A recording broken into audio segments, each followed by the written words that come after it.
I'll probably hang out upstairs for another 10 minutes. Anthony, can you hear us? Anthony, can you hear us?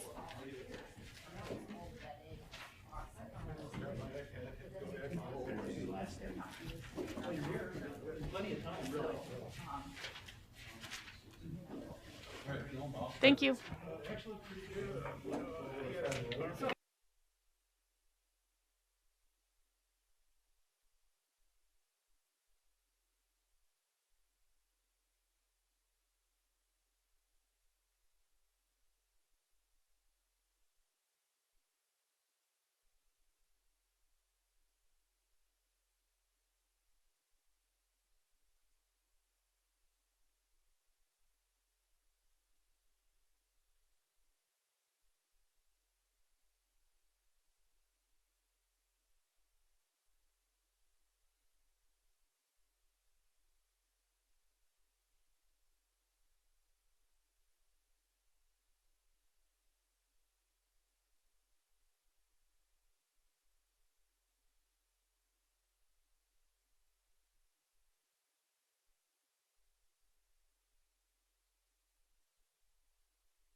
I know.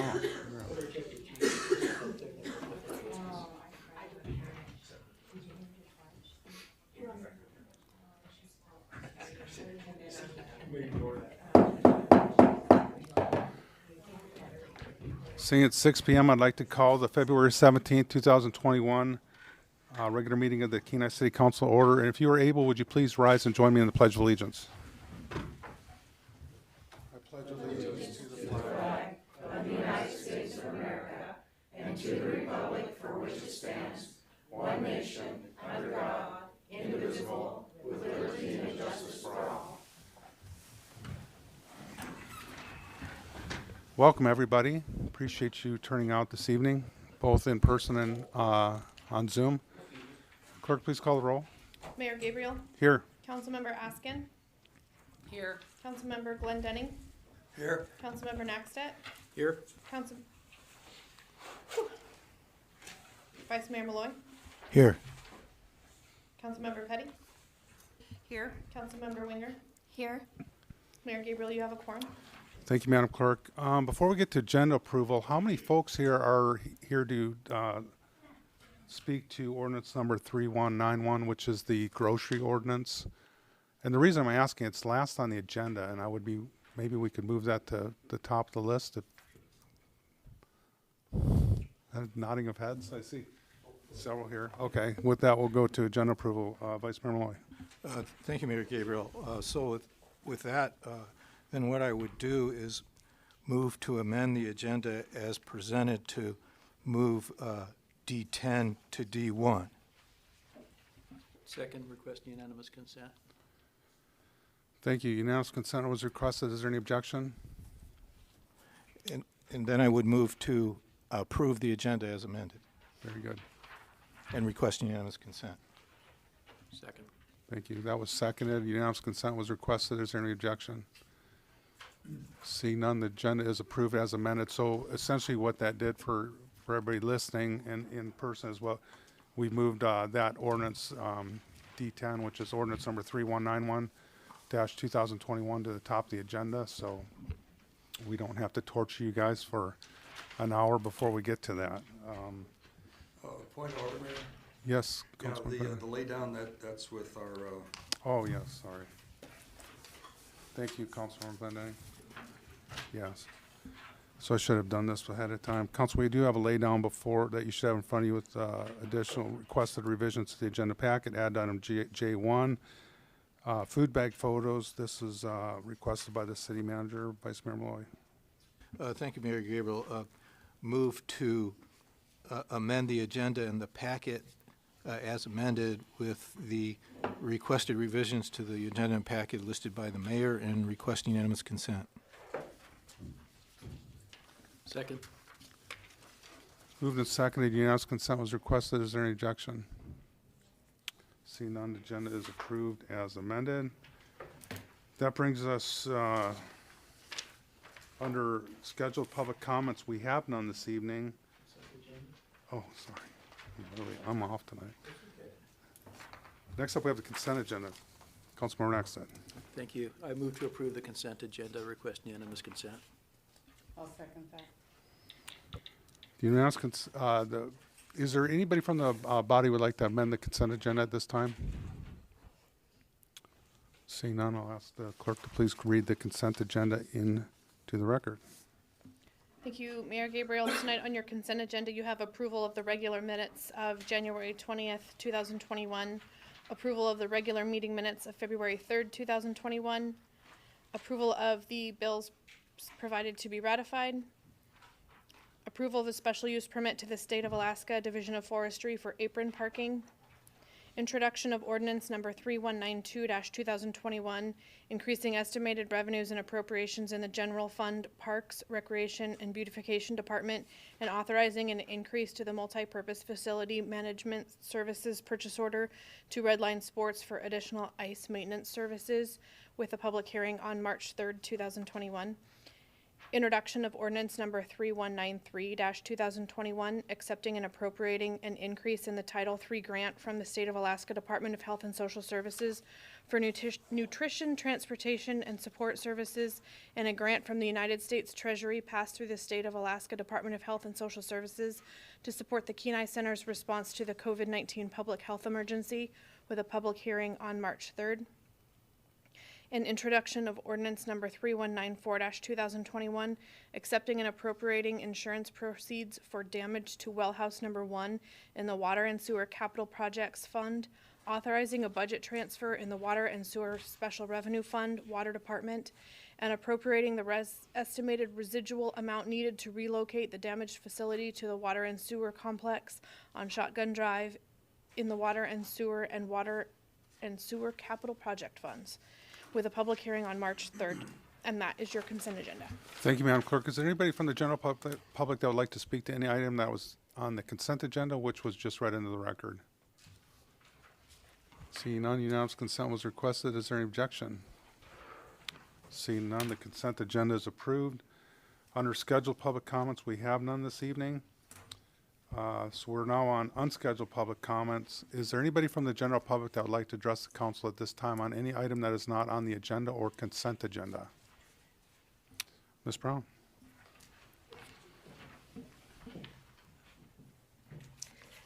Good afternoon. Brittany Brown, Executive Director at the Kenai Chamber. So my team here is really just going to give the council a brief update on what's going on with the Shop Local program. I'd first like to thank you guys for allowing us to administer this program. It's such an amazing program. We're already seeing a lot of excitement in the businesses and the community as a whole. With our mission to promote, support, and advocate for our members and our community and to strengthen the economic climate of the Kenai area, this program couldn't be more aligned with us. So the program kicked off on February 1st, just 2 weeks ago, and over the past 2 weeks, we've signed up 50 participating small businesses, ranging from restaurants and boutiques to day spas and appliance stores. So with multiple calls in the last few, even just the last few days, on how businesses can get signed up, we're working and anticipating that more businesses will come through over the next week or so. We've started the process of actually reaching out to businesses that we know in particular are eligible for this program. Of course, there's some stipulations of, the business license being active and being up to date on your Kenai Peninsula Borough sales tax. But we're just making sure that we're getting in touch with them, that we can help them through the process if they're struggling. And we're finding that some folks really just needed that extra step to get signed up. So we're seeing that come through. And so this has been kind of a big help to get these people up and running. Now, in those same 2 weeks, we've had over 240 participants who have turned in receipts to receive their vouchers. So as of 4 p.m. today, we have administered 128 $100 vouchers and 18 $50 vouchers to qualifying participants. So when we tally that up, this equates to a total of $20,200 of direct incentives to participating small businesses. And then each week, participating businesses who have been chosen for the vouchers are paid out. So in just the first week of the program, $13,200 were paid out to businesses. So we're going to only continue to see that grow. I do want to note, though, too, is the first week of the program was primarily reaching out to businesses and making sure that we were getting them all set up. So a lot of people weren't, in the very beginning, turning in their receipts just yet because they didn't have a lot to choose from as far as where the vouchers were going. So now we're starting to see more people walking in, calling on how to turn in their receipts on our website. So when we look at those numbers, I kind of just wanted to break it down. We have 128 $100 vouchers and 18 $50 vouchers that were administered. We can see the impact of this program has already been significant for our business in that 128 $100 vouchers equates to roughly $38,400 spent in the city of Kenai.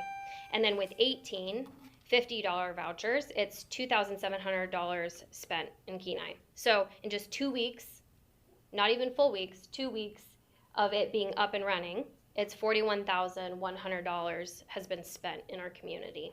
So as we look to continue to grow the program, we've developed, a heavily marketed campaign, and both with radio, paper, and social media. But one of the things that we're seeing was a huge draw to the program was the Shop Local and Kenai video that was produced. That launched last week, and the video has reached over 9,000 people, 1,700 engagements, meaning that people have either liked, commented, or shared the video.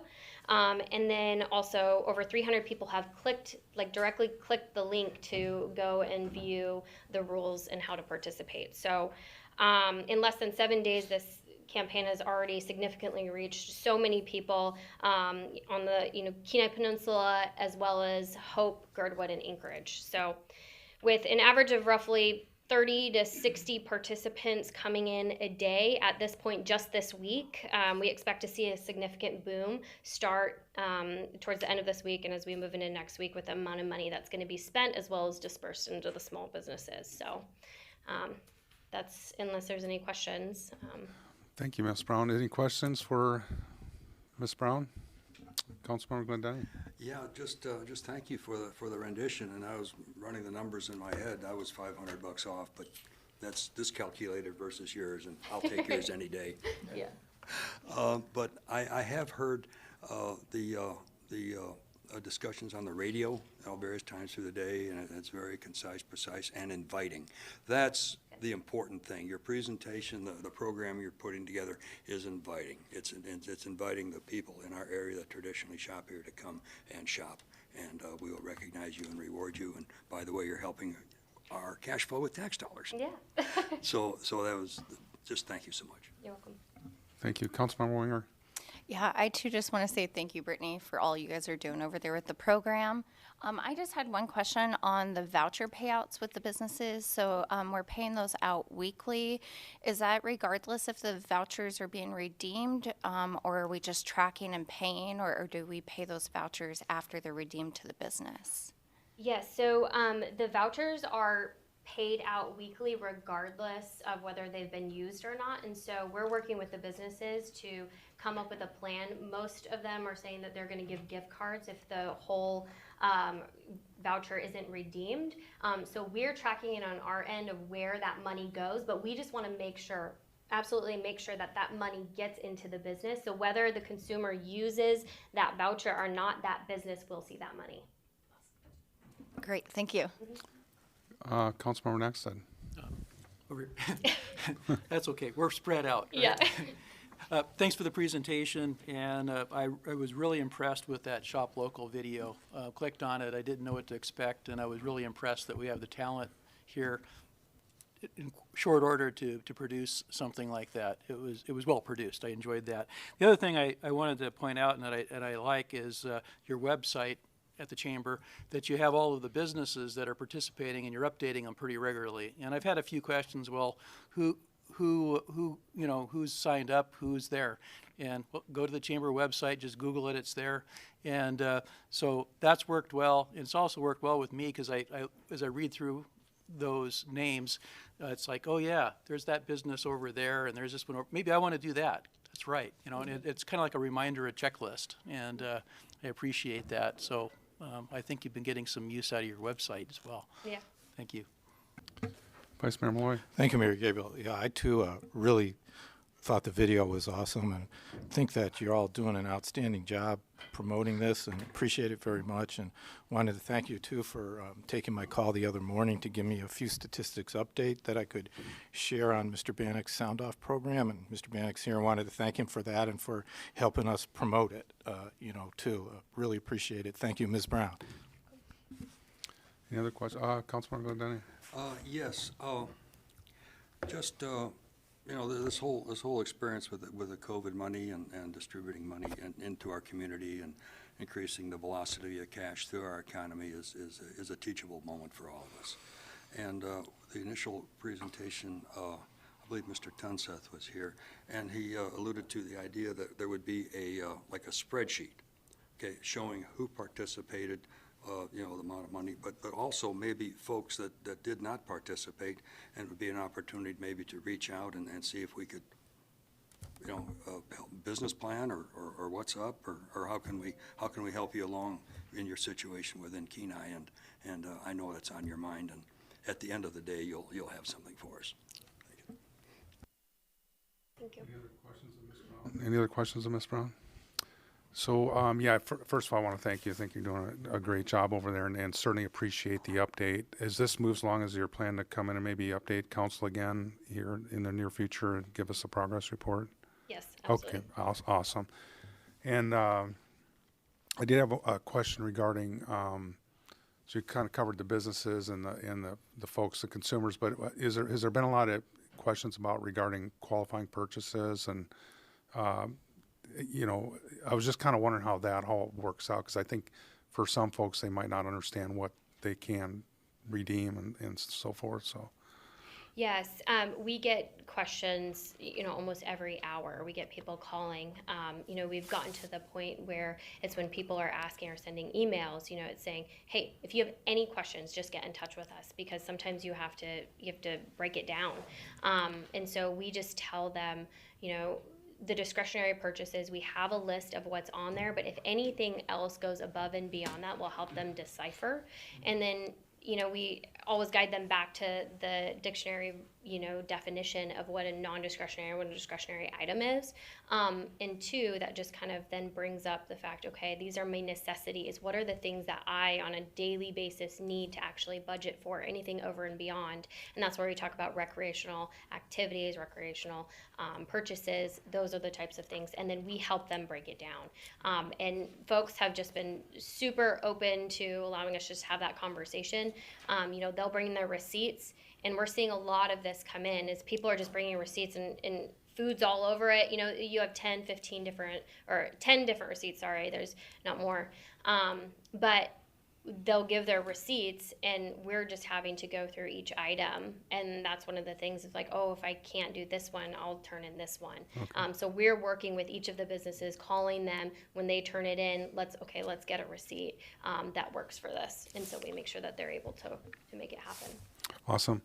And then the last thing I said, we got item 3191, which is the grocery ordinance. I appreciate you guys, if it passes, that you're willing to take that on also. Yeah, absolutely. All right.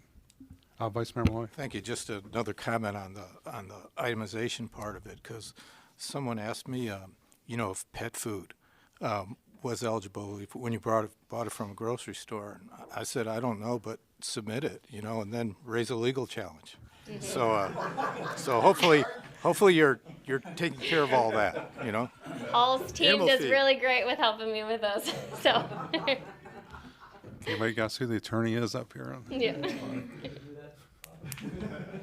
Any further questions of Ms. Brown? Seeing none, thank you. I'd like to take a minute and recognize our Assembly President, Brent Hibbert, who's here in the audience.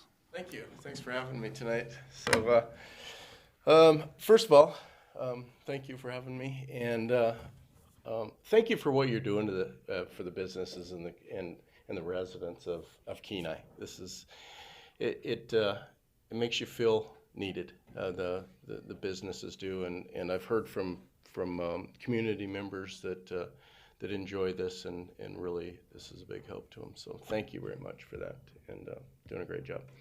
And hey, how about our Chamber of Commerce's that we have? Both the Kenai and Soldotna. We got quite the rock star group here there. What else? Borough. Last night we had our meeting. We had not a lot going on. We did fund some.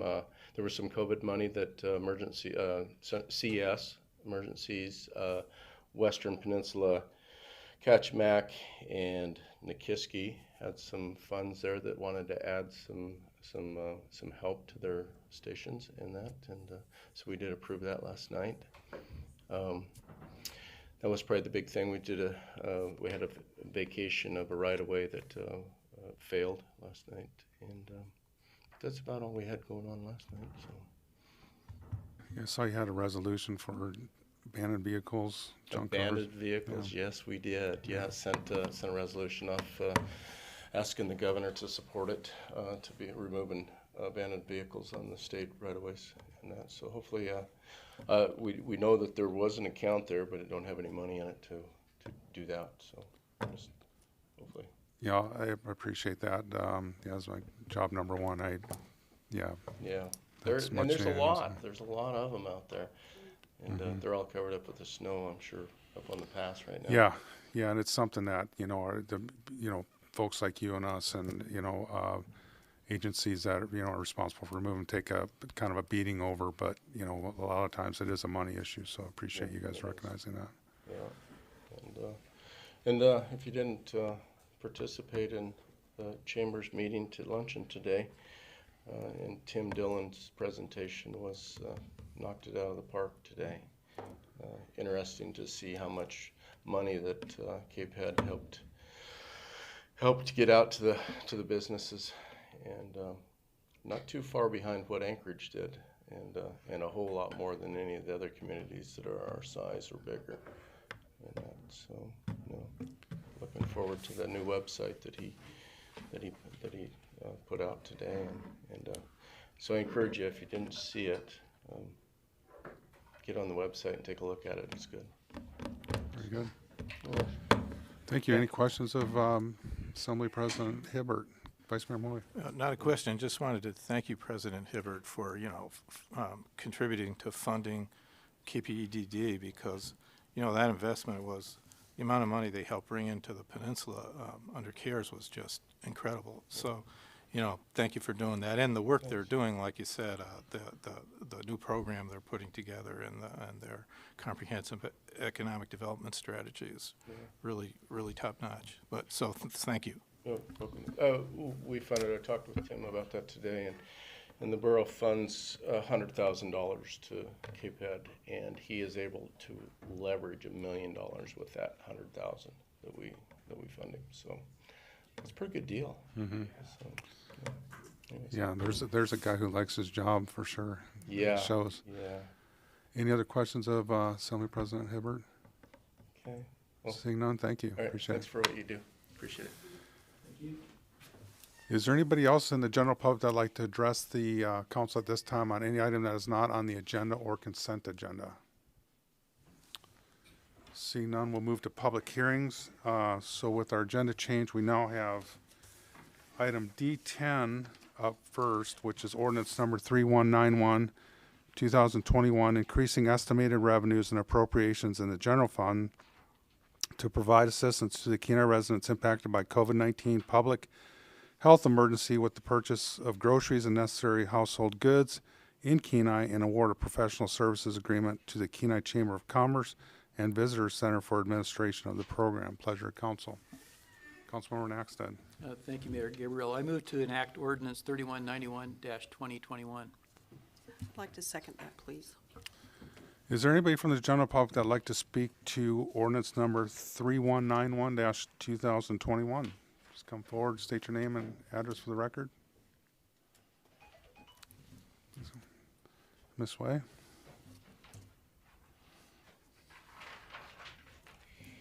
I was reading this ordinance a little bit, not really in big detail, but I was noticing that it makes you prove that you were impacted, and you have to do all these things to prove your poverty. And I can't help but feel like it's offensive. That obviously everybody has been affected one way or another with the pandemic, because the shutdowns, and then everybody had to cut down their staff, and I don't know anybody who one way or another hasn't been affected. So I think when you have to prove you were affected, I find that to be offensive, and I think a lot of people won't do the program because they can't humble themselves to prove their poverty. So Ms. Way, what that is just it's a simple check, yes or no. There's not any sort of audit or anything like that, and there's a wide range of why things are affected. And if you stick around for deliberation, I'll speak to that. Okay. And as far as the chamber goes, I think that their energy has been wonderful with the program, but I had brought a receipt in for my mom who's going blind off and on. I didn't know that was against the rules, and the chamber happily took the receipt, logged down all my mom's information.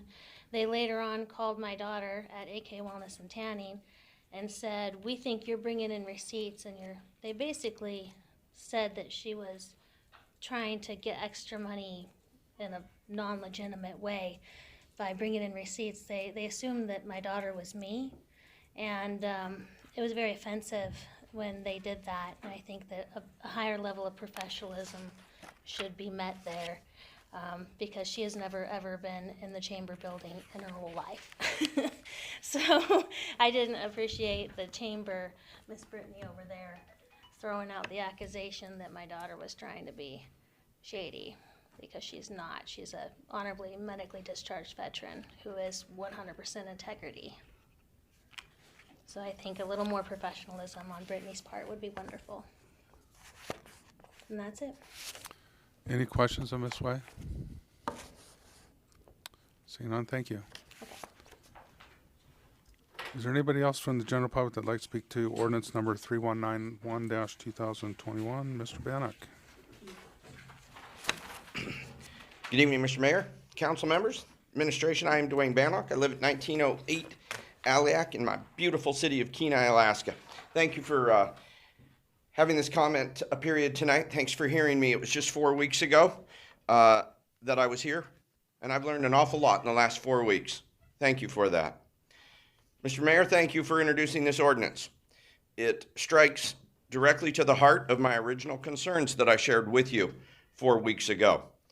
And imagine how pleased I was when I saw this.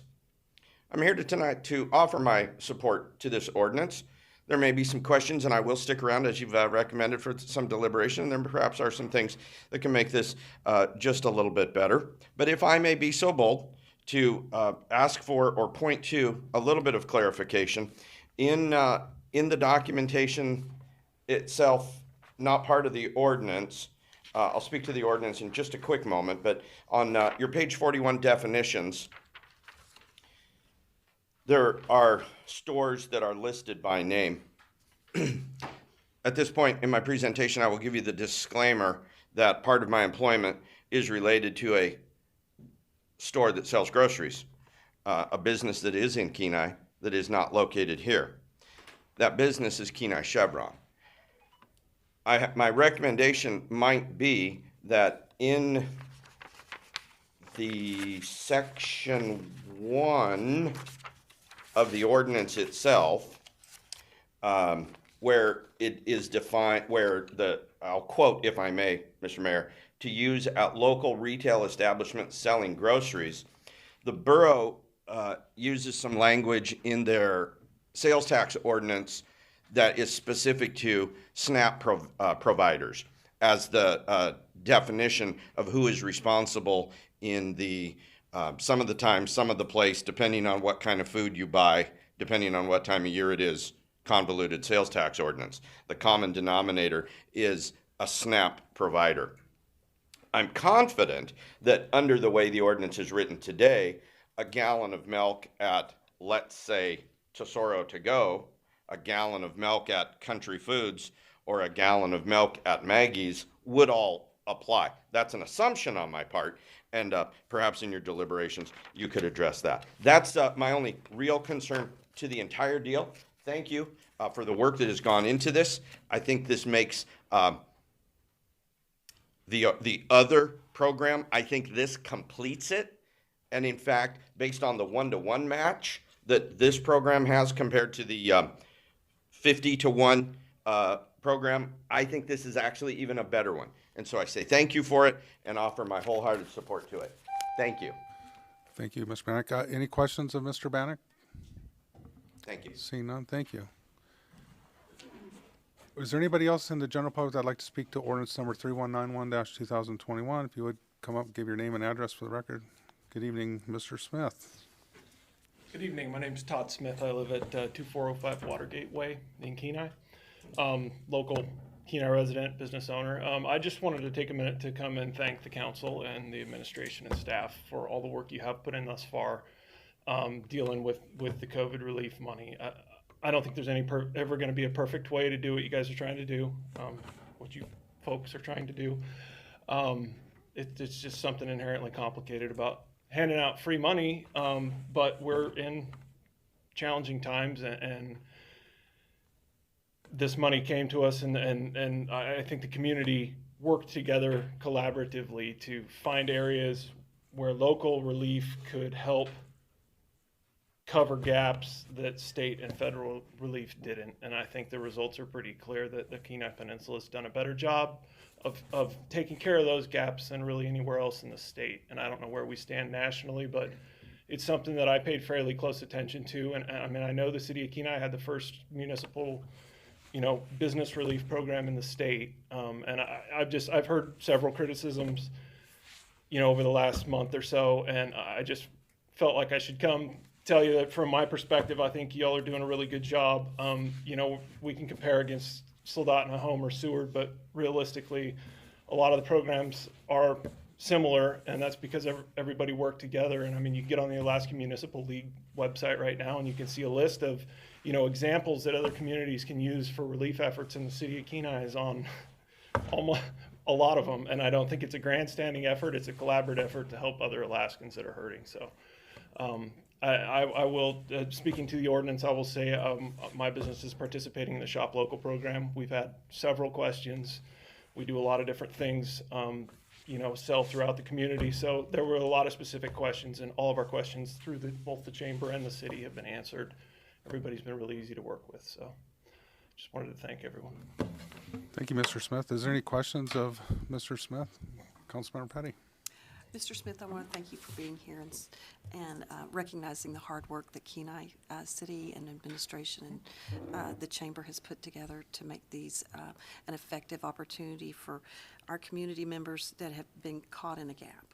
Thanks. And so, thank you so very much for attending. Yeah, and I think what I'd say in closing is just I think that as a local resident, I think it's really appropriate that you're trying to help people and fill in the gaps. I also think it's appropriate to use the municipal relief funding to offset municipal costs in what is going to be a completely unpredictable year. So I would just encourage you not to respond to the pressure by going too far the other way. I think this is completely appropriate, and I fully support it. Thank you. Any other questions of Mr. Smith? Thank you very much. Is there anybody else that would like to speak to ordinance number 3191-2021? Please come forward and give your name and address for the record. If anyone is on Zoom, you can unmute.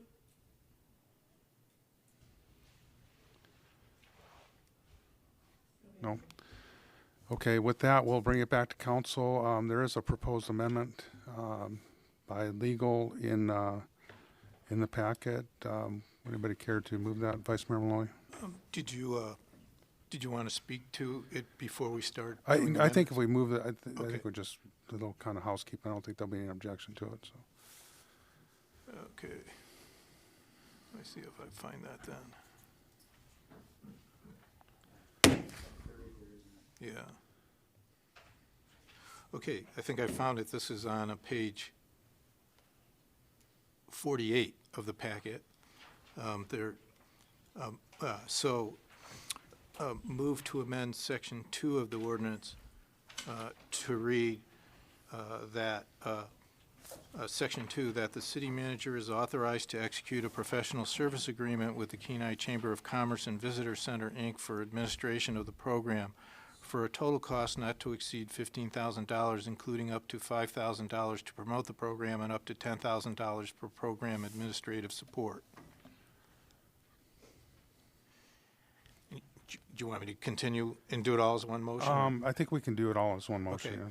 Okay, and then and then also move to amend the agreement with the chamber that's in the packet by amending Article 3 of the agreement to read, Article 3, compensation. The owner shall compensate the service provider for actual administrative services as follows. Administrative costs not to exceed $15,000, including up to $5,000 to promote the program and up to $10,000 for program administration and support. And fund the program through the service provider for up to $200,000. I'll second that. Is there any discussion on the amendment? Request unanimous consent. Unanimous consent was requested. Is there any objection? Seeing none, the amendment is approved. At this time, I'd like to pass the gavel and ask to be recognized. Okay, I have the virtual gavel, and you have the floor, Mayor Gabriel. Thank you, Vice Mayor Malloy. So appreciate everybody coming out here this evening and testifying to this ordinance. You know, after our January 20th meeting, when we deliberated ordinance number 3177, which is the Shop Here All Year program, I think it became pretty clear there was a lot of very good points made about a need to include groceries in that. I was opposed to that, including in that ordinance, because and again, I sort of go to where when we do this type of program, it's sort of new to us. I've never really had this, you know, had this type of funding since I've been on council, where you're sending money out there and you're hoping, you know, maybe targeting it in certain areas. You know, it's not like a construction project where administration comes to us with a scope and a cost, and we say, okay, we're going to spend, you know, $500,000 on something, and we know what we're getting. So in my mind, there was a need to sort of, you know, see where that program was to target businesses that have been financially impacted by COVID. This ordinance, but again, you know, it raised the point, you know, very clearly with a lot of the comment that was made during the deliberation that yes, there's a need for grocery, you know, to include groceries here. And when you look at, you know, several council members were very passionate about the need to provide groceries for folks that were impacted by COVID. So with the development of this ordinance number 3191, it sort of focused, you know, narrowed that focus to the people that we were trying to target, the folks that were financially impacted by COVID and maybe in a position where they're making a determination or a question of whether they're going to, you know, pay the electric bill or diapers for the baby. You know, those types of scenarios. This money was, you know, sort of in a roundabout way, you know, allocated to the city for those reasons to help our COVID relief, municipal relief due to the impacts of COVID. So how do we do that? This is, I think, one way to do this. Again, we look at how can we accomplish this. So you know, one thing I was running through my mind, the purpose of why we're doing what we're doing. And there was a question about, and I know there's some concern about this, and believe me, I get this point about only limiting this to Kenai residents, because, you know, you feel like, well, you know, someone lives, you know, right outside the municipal boundaries, they shop in Kenai, you know, they should, you know, receive that benefit. I totally understand that, and I get that, but we have amount of money that we, you know, we're trying to serve our constituents, the people that we serve in the city of Kenai, in my opinion, with this ordinance. The city of Soldotna and the borough would there's nothing to prevent them to implementing a similar program to serve those folks. I didn't want to get in a situation where we had our Kenai City residents who were trying to serve under the purpose, competing and maybe losing out on these dollars. So that's the purpose of that. Again, I have empathy, and I understand. I get it. And if I was on the borough assembly, I'd probably propose an ordinance like this or something along these lines. So that was the purpose for the limiting it to Kenai City residents. And to speak to Ms. Way's concern about self-certifying, we tried to make this as simple as possible. And it is true, as she testified, that everybody undoubtedly has been affected by COVID. It's just that some folks might not be financially impacted, and maybe not to the degree of folks in this community. The portion to self self-certify that you were impacted for COVID is simply a check on the form. There's a form there with your name and address on it, and a simple question: have you been financially impacted by COVID? Yes, no. There's a lot of reasons that you could apply that to. Like if you said, hey, school hasn't been in session, I have a job, my husband has a job, we've had to spend more money for daycare because of that. That's an impact. But again, the purpose of this is to sort of reach these families that need to stretch their dollars a little bit further, maybe to buy diapers, and that's exactly what it does. It stretches those grocery dollars for these folks. I appreciate Mr. Bannock's comments regarding, maybe other places that do serve groceries. A gallon of milk in one store is no different than a gallon of milk in another store. I get that. So maybe it's something we should consider and be open for an amendment or whatever it takes to sort of address that issue. But again, I'm just asking for your support on this. And again, we'll see how it works. Again, just like the Shop Here All Year program, we'll get this data as it's happening and get progress reports. Certainly after the program's over, we'll see how it worked and go from there. I think at some level it's all sort of new to us, as well as the folks out there. So a work in progress in some ways maybe is the best way to describe it. So with that, I don't think I have anything else to add, and ask to have the gavel back. And so I'm transferring the virtual gavel back to you. Thank you, Vice Mayor Malloy. Councilmember Glendenning. Yes, I'll speak to the ordinance and make an amendment, and in my presentation, I am supporting this ordinance. Just a slight broadening of concepts. This program that we have before us tonight, the Kenai, the groceries and necessary household goods program, is a program that was envisioned in the companion ordinance 3177-2021. This ordinance envisioned tonight will help individuals impacted by COVID-19 and all the circumstances surrounding various disaster declarations. As the mayor pointed out, there's perhaps things that maybe we just shoulder along, but if you really look at it, there are costs, there are impacts to individuals, families, circumstance, and budget. My comments are going to surround around an amendment that will broaden the participation in this ordinance 3191, and I will just make some brief comments here. Kenai is an area-wide commercial center. Say again? I'm sorry, it didn't sound like you're speaking to an amendment we haven't heard.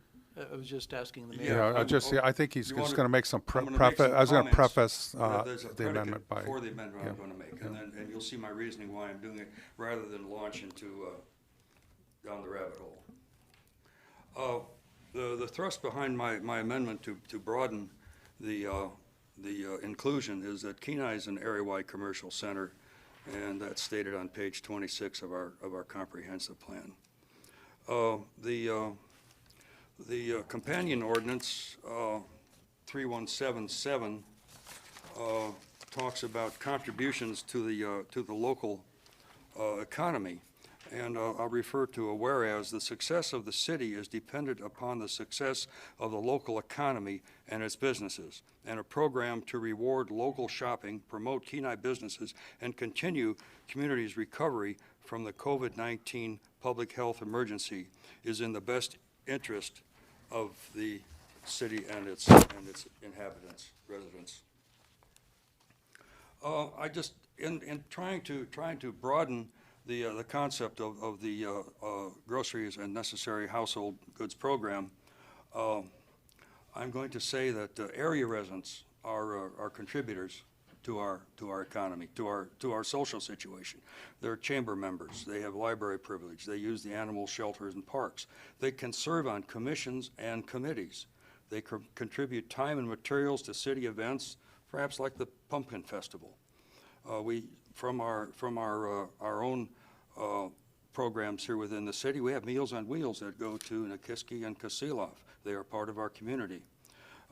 Folks in the area use our airport and our boat launch. Folks in the area share in our support youth activities. Area residents and individuals own businesses in our town. City employees can and do live outside the city limits. And just an odd circumstance in our public works that we use general fund dollars to maintain and access a road to Wildwood. So I'm going to make my amendment now, and what I will do is maybe be a little bit backward from normal procedure, but I will begin with the legislation, if that is okay, on page 41. Is there, so do you anticipate having multiple amendments? Or It's all on the same theme. Okay. And what I'm speaking now too is I'm going to start with the legislation, and then I'll begin with the whereases and the therefores. So you want to connect the dots? Say again? You want to connect the dots? Right. Very good. Okay. So on page 41, we talk about the Kenai Grocery and Necessary Household Goods Program. Okay. What I will do in my thoughts here is just harmonize the terms in the legislation. My first amendment, or part of this amendment, will be under purpose, and I would strike Kenai residents and insert the word individuals. We go to program description on page 41. I would strike Kenai residents and insert individuals. When we come to the last sentence in the program description, where it talks about necessary household items of the strike residents and include individuals. As I go through participant rules, I will retain the word individuals. Individuals must submit. That is on the first bullet. I will go to 1, 2, 3, 4, 5. 1, 2, 3, 4, yes, 5. This bullet says, after submitting receipts, I will retain the word individuals. And as we go to the last sentence under participant rules, I would retain the word individuals may also choose to pick up their vouchers in person. Now going to the whereases and the therefores. In the first whereas, we go to the term Kenai residents. I would strike that and add the word individuals. And if the clerk could follow along, I think I picked them all up. You get my theme here. We go to the 1, 2, 3, the fourth whereas. We're in the first sentence where it talks about increase in financial hardship for individuals. And it speaks about residents behind on city water. And it talks about Homer Electric having its members in Kenai and other areas being impacted. I'll retain all of that. Just strike residents and include individuals. We go to 1, 2, 3, 4, the fifth whereas. And we go to, looks like it's the last sentence where it talks about recovery grants to local businesses. Go through, pick it up where it says this program is specifically intended to help impacted individuals in the amount of. And also, what I will do is retain the word individuals in the whereas the program may help many of the same individuals assisted by other programs. We go to, let's see, 1, 2, 3, 4, 5, 6, seventh whereas, where it talks about necessary household goods in increments up to $100 or $200 per individual who self-certifies. I would strike resident and put the word in individual. And we go 1, 2, 3 more whereases. This is the whereas that says, whereas these funds remain available in the general fund for further assistance to support the word individuals, strike the word residents. Going to the next whereas, I would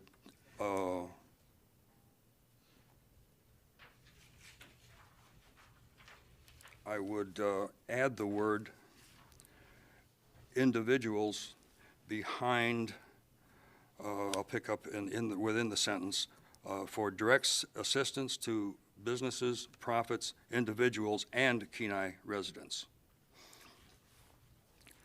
And then going to the therefores, on section 1, I would strike Kenai residents and insert the term individuals.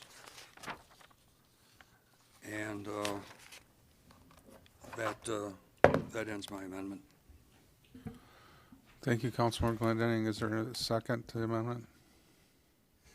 I'll second that.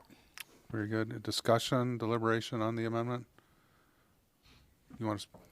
I have just one more thing to say, and then I would suggest that if we broaden this program, it will bring comfort to our traditional customers and increase the velocity of dollars through our local economy.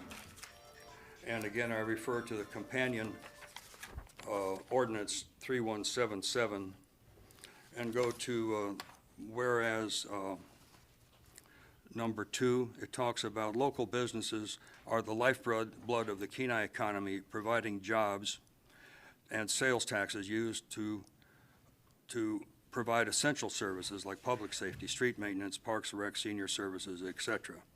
And in the 1, 2, 3, whereas it speaks to the buy local program, but this ordinance that we're looking at tonight is a companion piece and will encourage a reading from the whereas, shopping at Kenai businesses at a time in the community's recovery from COVID-19 public health emergency. And I would just like to say that a broad invitation to our area shoppers is a indication of good public policy. And that ends my comments. Councilmember Winger. I'd just like to really add on to this. We know that there's a great need in our city, not just from the data that was provided to us, but we do know that Mountain View has one of the highest number of free and reduced lunches. They're also a Title I school, so we see a lot of families that come in from Nikiski and outside areas that do come in to put their kids into our school system here locally, that do their grocery shopping while they're in town here locally. So we do have a need for it from parents and people from the outside area that do put their kids into our local schools, the parents that come into Kaleidoscope for their children. So we do see a lot of people that are brought in for education with their children. We've always been kind of the central trading post. I'd like to make sure that we're being a good neighbor to all outside residents, that we're being open and equal. This definitely is a need for our residents, but it's a need across the board. I respect that we say that other entities can put forth a program. At this point, nobody's talked that. We're the only one talking about this. So by allowing going from residents to individuals, this really opens up the amount of participants we can have, gets more people involved in the program, gets more money flowing through our economy. So I definitely support this. I think it's important to know that everybody's been impacted. There are people, as stated, that work in the city, do their shopping in the city, and then go home to Nikiski, go home to K Beach, Sildana. So let's capitalize their money while they're in Kenai. They're at work. They can go shopping instead of sending that money to Fred Meyer's. Thank you. Any further discussion on the amendment? Vice Mayor Malloy? Thank you. I understand the rationale from Councilmember Glendenning and Councilmember Winger about expanding it to individuals. And I recognize that there are people, that do business here, that shop here, their kids go to school in Kenai, spend a lot of money in Kenai, and I recognize that, and I thank them for it. But I don't think I can support the amendment because these are dollars that are in the City of Kenai General Fund, and our job is to use those really for the benefit of the City of Kenai and its residents, which is really the target of this. In my view, it's kind of like if we were using general fund dollars to do a capital project, in Nikiski, to pave a road in Nikiski. That's not really for the benefit of our residents. So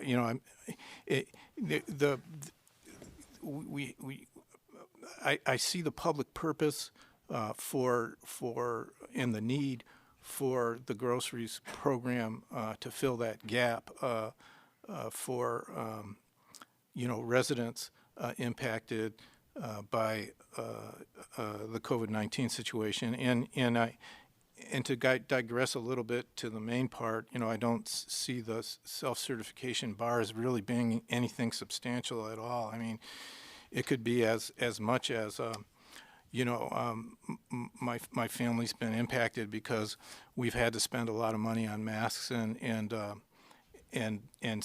sanitation, that we've never had to before, and to me that would be an impact. So I don't think that as being a bar, but a significant bar, but that's a reason that I don't think I can't support the amendment. Thank you.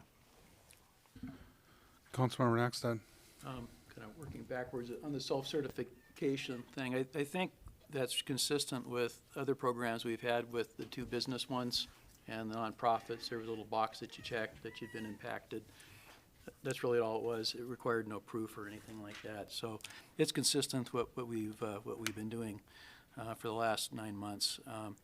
What I do like about this ordinance, what I liked about it was that it was for the Kenai residents, considering it's Kenai money, and that is, as a council, our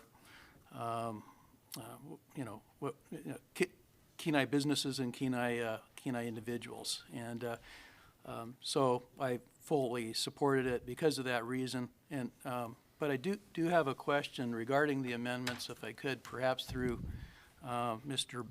Bloom. The amendments changed the term Kenai residents to just residents, or individuals, I mean. The title of the ordinance says Kenai residents impacted, which is pretty specific. I guess the question would be, is it are the appropriate amendments considering the title? Mr. Bloom. Thank you, Mayor Gabriel, Councilmember Naxted.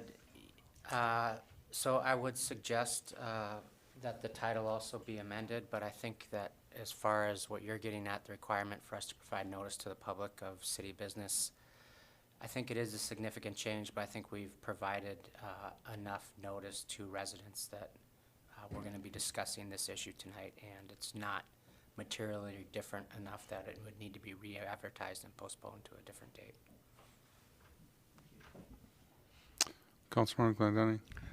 Yes, thank you. I too thought of that and toyed with the idea of having Kenai area residents, but Kenai residents is a general term. We don't have the possessive. We're not the Kenai's residents, okay? We have here, we tout Kenai and the surroundings. So I took what we advertise, what we promote, to be appropriate within this title. If it's suggested that I amend my motion to amend, then I'll gladly do that.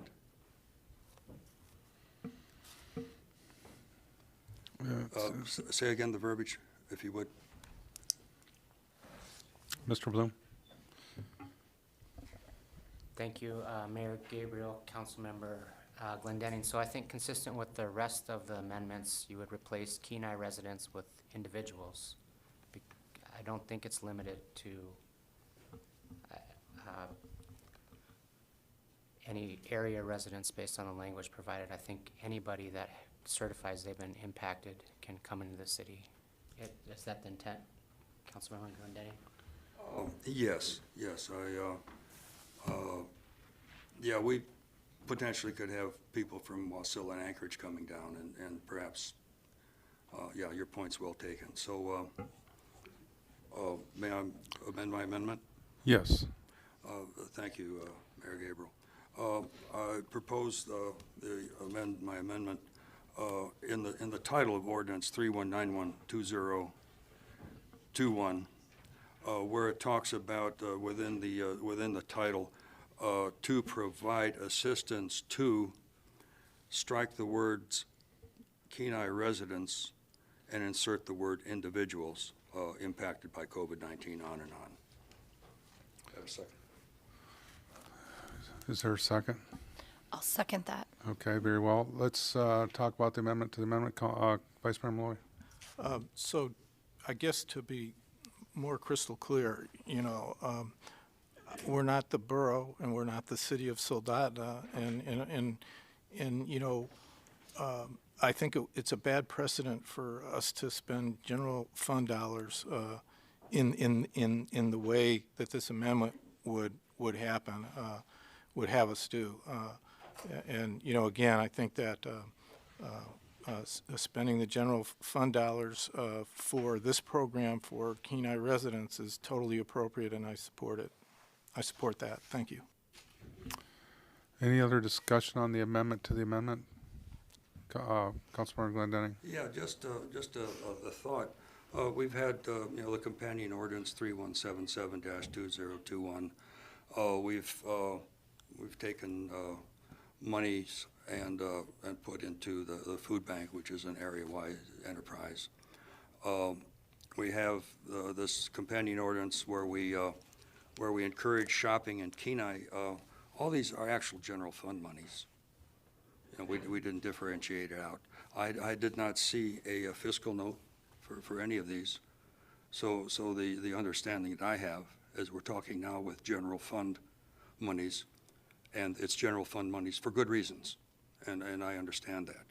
So I don't think we can parse out to say that we can use general fund monies for some programs and not the others. It's coming from the same pot of money, regardless of its genesis. That's my point. I think it's entirely appropriate to use our general fund monies to have this grocery ordinance as a companion piece to the shop local stimulus to benefit Kenai small businesses ordinance. I'll stop there. Councilmember Winger. I just would like to add that for me personally, I don't feel comfortable saying that money isn't good from the outside area. Hey, we appreciate when you spend your money here, but this month we don't want to acknowledge that we appreciate the money being spent in our city from outside area residents. I think that sends kind of a wrong message that we're happy and grateful for your money, any money but this month. And we should, if we're willing to take their money 11 months out of the year, they should be accepted into the program. And I just want to circle back as well on the general funds, that we have this money. It is free. When we circle back, this is CARES funds money that really truly opened money up in our general fund. So I just want to point back that this does circle back around to CARES money. Any further discussion? Councilman Raskin. I'm listening to both sides here, and I guess I'm coming down on the side of the spirit of 3177-2021 was to support residents, whether Kenai residents or not. And, you know, Kenai Peninsula residents especially are welcome to participate in that program as we were welcome to participate in the Soldotna program. I'm going to support this amendment because I think in the spirit of 3177, we should be offering this to our neighbors that do shop here.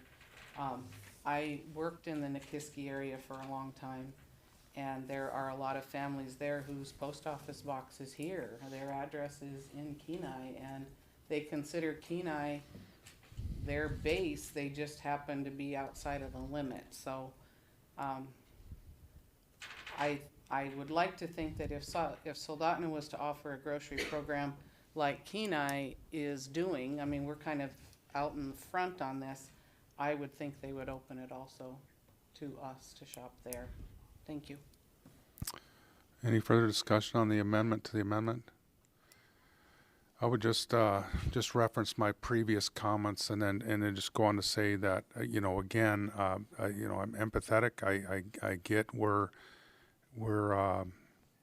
the sediment lies there. Certainly, I appreciate the people that come to this city to do their shopping. I just struggle with, you know, the intent of the purpose of what we're trying to do and with that in mind, when you make the next step of, are you jeopardizing the purpose of having Kenai residents compete for those dollars with other folks outside the city? Certainly, I would be supportive of a resolution to the borough and the city of Soldotna and ask that they consider a program like this for those folks. I don't have any objection to that, but again, and with that, I'll just ask if there's any more deliberation on the amendment to the amendment. See none, clerk, please call the roll. Mayor Gabriel? No. Councilmember Askin? Yes. Councilmember Glendenning? Yes. Councilmember Naxtat? No. Vice Mayor Malloy? No. Councilmember Petty? Yes. Councilmember Winger? Yes. Motion passes. So now we are on the amendment to ordinance number 3191, the original amendment that Mr. Glendenning made regarding the verbiage. Is there any other discussion on that? Vice Mayor Malloy. Point of order. Didn't we already, didn't this amendment already pass? No, we just okay. did the amendment to the amendment on the title. Oh. So it was an amendment to the amendment to change the title. Any further discussion on the First Amendment? Seeing none, clerk, please call the roll. Councilmember Askin? Yes. Councilmember Glendenning? Yes. Councilmember Naxtat? No. Vice Mayor Malloy? No. Councilmember Petty? Yes. Councilmember Winger? Yes. Mayor Gabriel? No. Motion passes. We're now on ordinance number 3191 as amended. Any discussion? Vice Mayor Malloy. So I wanted to address Mr. Bianek's point about, and I think the term he used was retail snack providers. Anyway, I think the main legislation would include them because it talks about local retail establishments selling groceries or necessary household goods, but the definitions are like maybe more narrow because it just says include.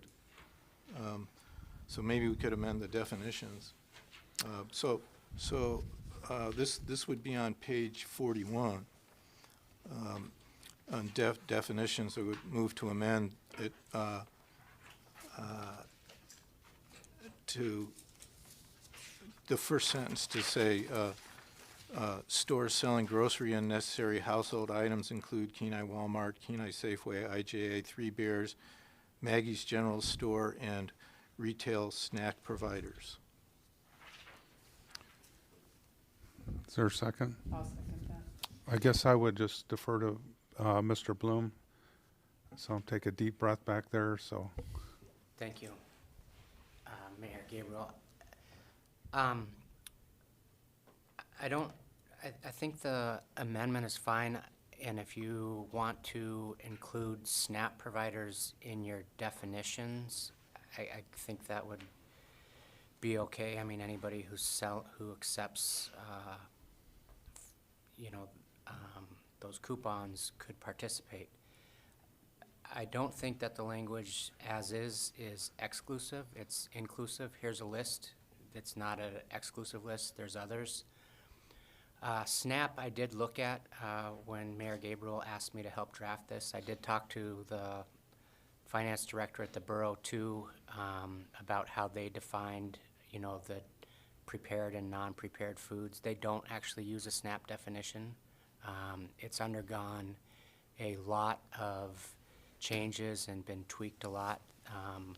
They do include in Borough Code a definition of convenience stores. So I don't think there's, if you wanted to include specifically reference SNAP, I think that would be fine. I don't know if there's some convenience stores that don't accept those that would be excluded. I think it's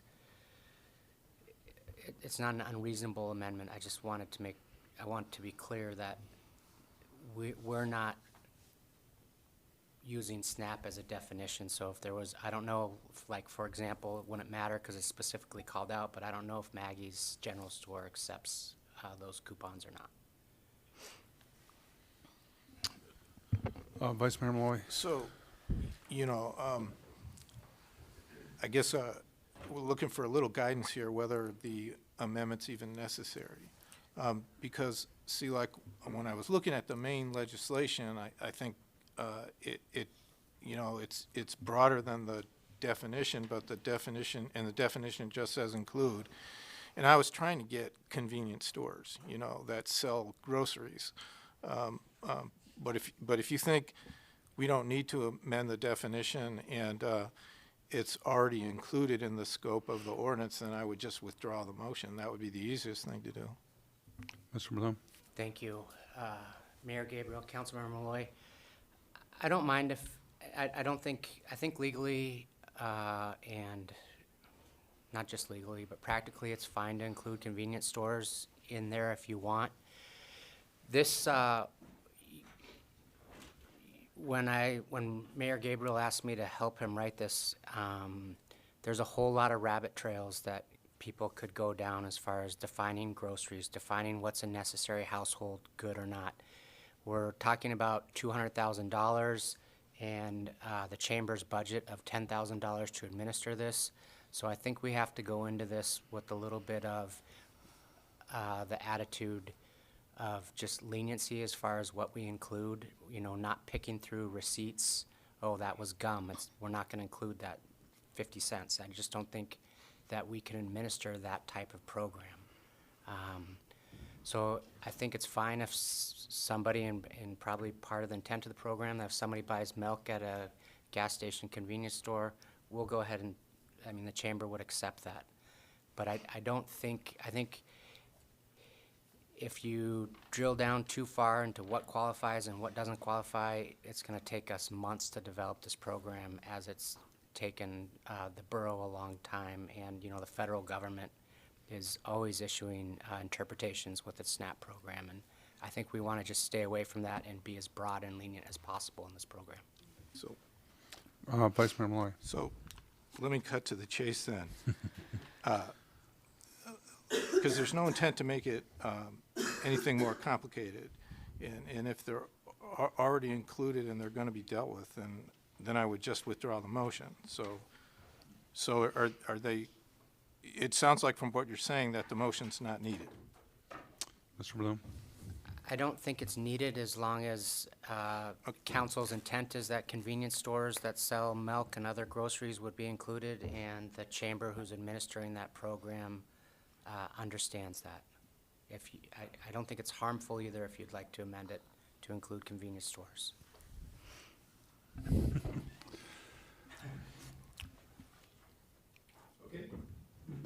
Okay, so we have an amendment. And could you restate the amendment if we're going to go there, Vice Mayor Malloy?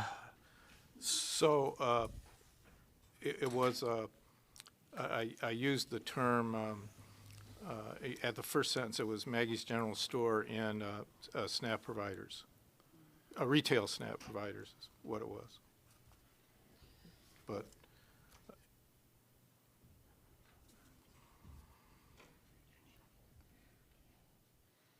Okay, very good. Any discussion on the amendment?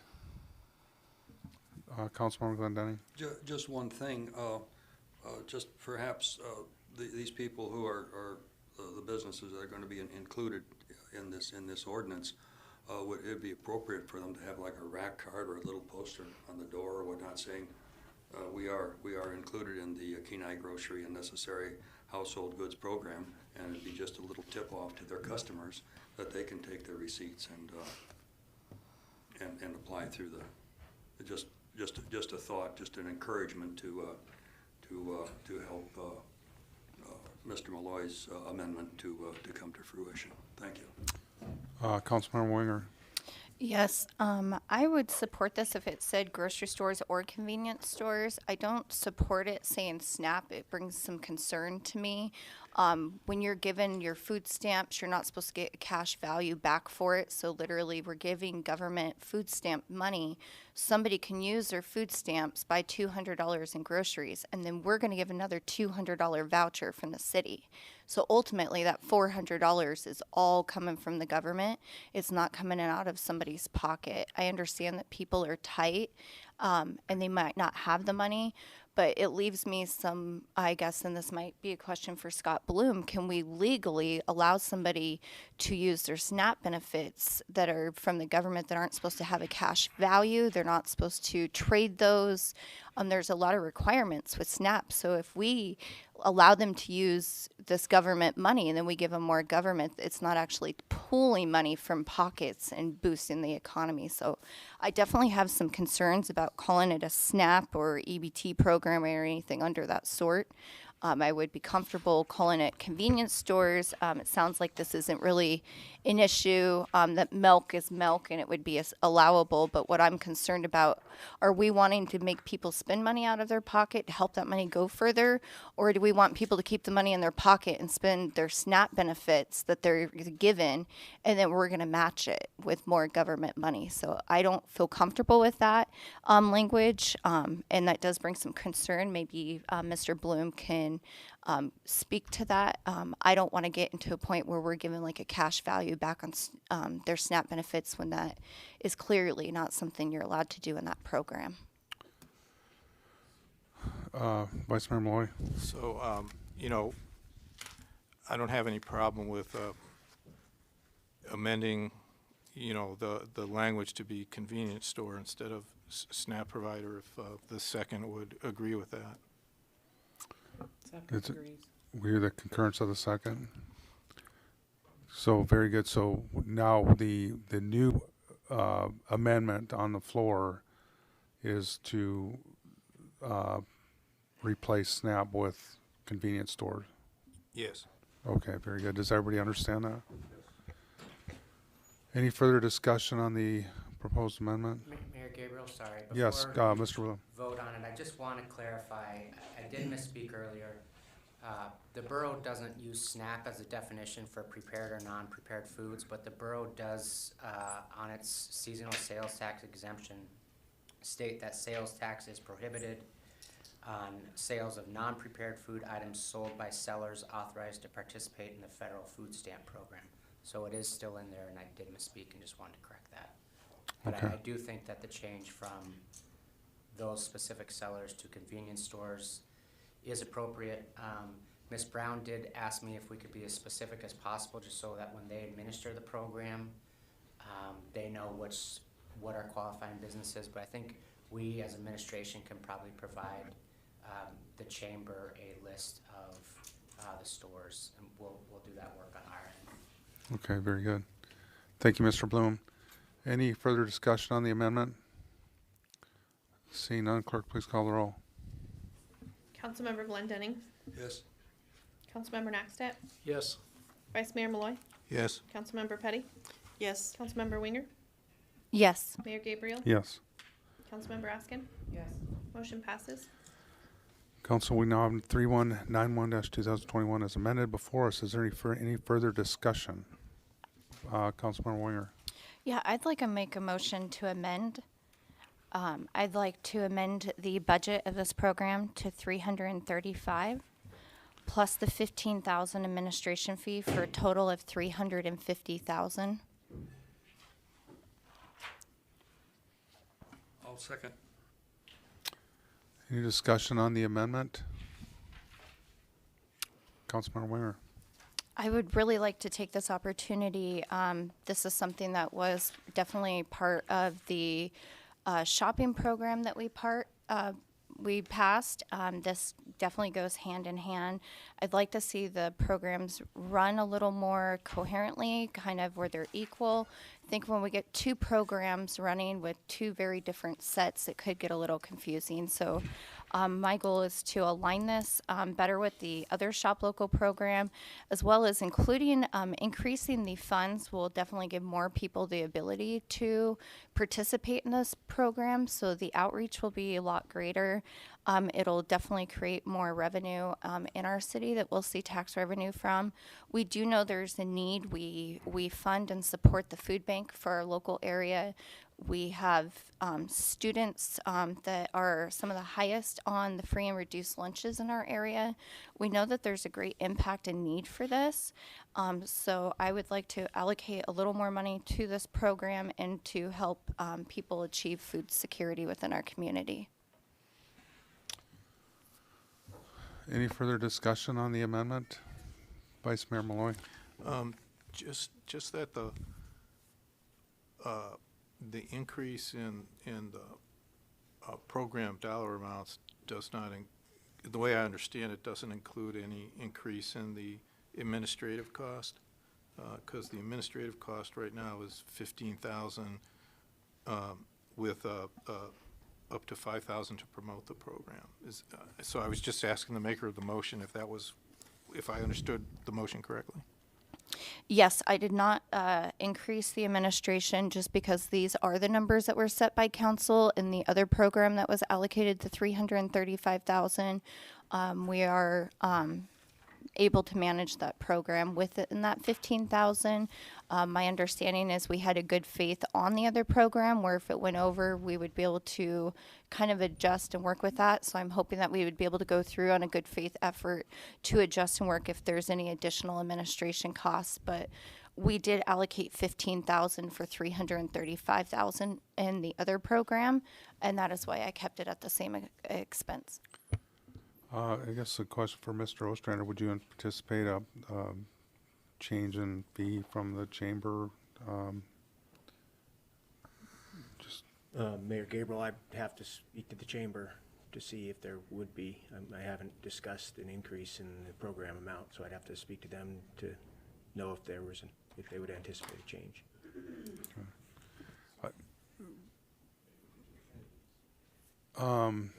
Yeah, can we? I guess we're going to throw something out there that may not be, accurately reflect the administrative fees for an increased amount. I guess we kind of, if we're going to do this, need to get it right, I suppose. So would you be for a brief at ease? And I don't know if this is something that Ms. Brown wants to. Mayor Gabriel, we could take a brief at ease, but I mean, as we discussed at the January 20th meeting, if the administration can take it upon ourselves to talk to the chamber afterwards and determine what an appropriate amount is. There would have to be likely a separate appropriation at some point later to cover that. So a brief at ease would allow us to do it now, but we could work with them and bring an appropriation to you later, whichever you prefer. Yeah, I probably would prefer that because I don't really want to put Ms. Brown on the spot, to be honest with you. So that's.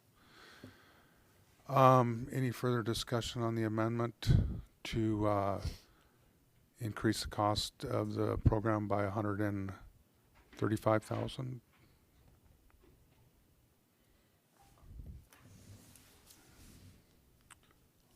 Seeing none, clerk, please call the roll. Councilmember Naxtat? No. Vice Mayor Malloy? Yes. Councilmember Petty? No. Councilmember Winger? Yes. Mayor Gabriel?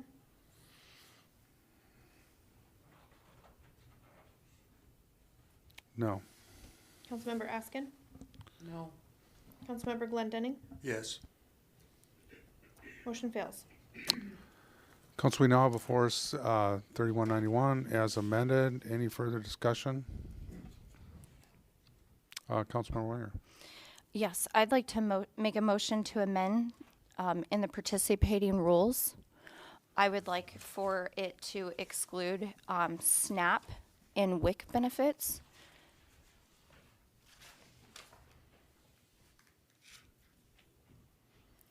Is there a second? Second. Discussion? Ms. Winger, do you want to speak to your amendment? Yes, as I spoke earlier, I have some concern about somebody getting government money for their SNAP benefit. I understand that this would allow them to stretch those pennies further, but I think the intent is to get money back out into the economy as well as giving them the ability to access food. I feel more comfortable not stepping over maybe some legality issues of they're spending money and getting money from the city. There should be some sort of investment in to get those $200 vouchers. So I would like to make sure that WIC and SNAP are not on there. I do understand from discussions that if somebody does get WIC purchases and they get vegetables and fruit and they have $10 or $15 in checks, it will come off. They pay the difference, and that's all within the itemizing of the receipt. So there may be a difference that they do pay. I just don't want the credit on the receipts coming from a food stamp or a WIC in. I really would like the money to actually physically come out of the pocket and into it. I don't want government money being allocated with more government money. Definitely is a little bit of a concern for me. I support people that are using that. I definitely want to see that money go further for them, but there has to be actually some input from their own pocket, not from a government standpoint to another government standpoint. So could you repeat your amendment again, please? Yes, I'd like to make the motion to amend in the participating rules that WIC and SNAP would not be eligible forms of purchase. And what page is that? In what paragraph? Participating is on page 41 in the packet under participating rules. Which bullet are we talking about? There is no bullet. I'd like to add a bullet. I'd like to add this. We don't currently have anything in here. So currently how this sets, somebody could go and spend $200 with their food stamps and get $200 from the city and have zero out-of-pocket expense for those groceries. So is your intention to add a bullet? Yes, I'd like And to what add would the that bullet. And what would the bullet say again? That SNAP and WIC are not eligible payments. Any further discussion on the amendment? Councilmember Naxton.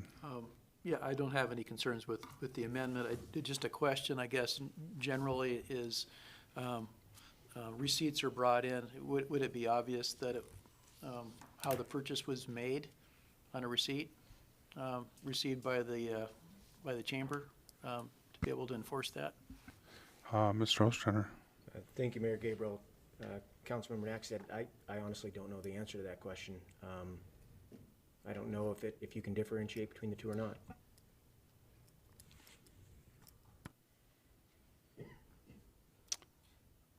So in our program, I guess that's a good point, because our program is based off receipts for validation. Any other discussion on the amendment? Councilmember Winger. I just wanted to follow up. Yes, the receipts, I did see them at the bottom of the receipts. It does say FS balance, and that stands for food stamp balance on the bottom of the receipt. So it is itemized on the receipt through the stores. It does say for payment tendered WIC, because they run the WICs as checks. So there are, it is itemized on receipts and would be clearly identifiable. It also prints out the person's balance at the bottom of the receipt as well.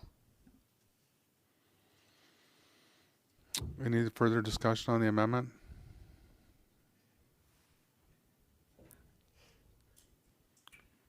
Clerk, please call the roll. Vice Mayor Malloy. Yes. Councilmember Petty. Yes. Councilmember Winger. Yes. Mayor Gabriel. Yes. Councilmember Askin. Yes. Councilmember Glendenning. Yes. Councilmember Naxtet. Yes. Motion passes. Any further discussion on 3191 as amended? Councilmember Winger.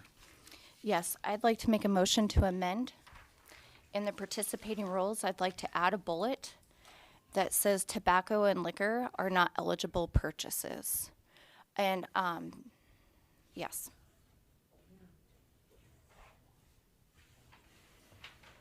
Any discussion on the amendment?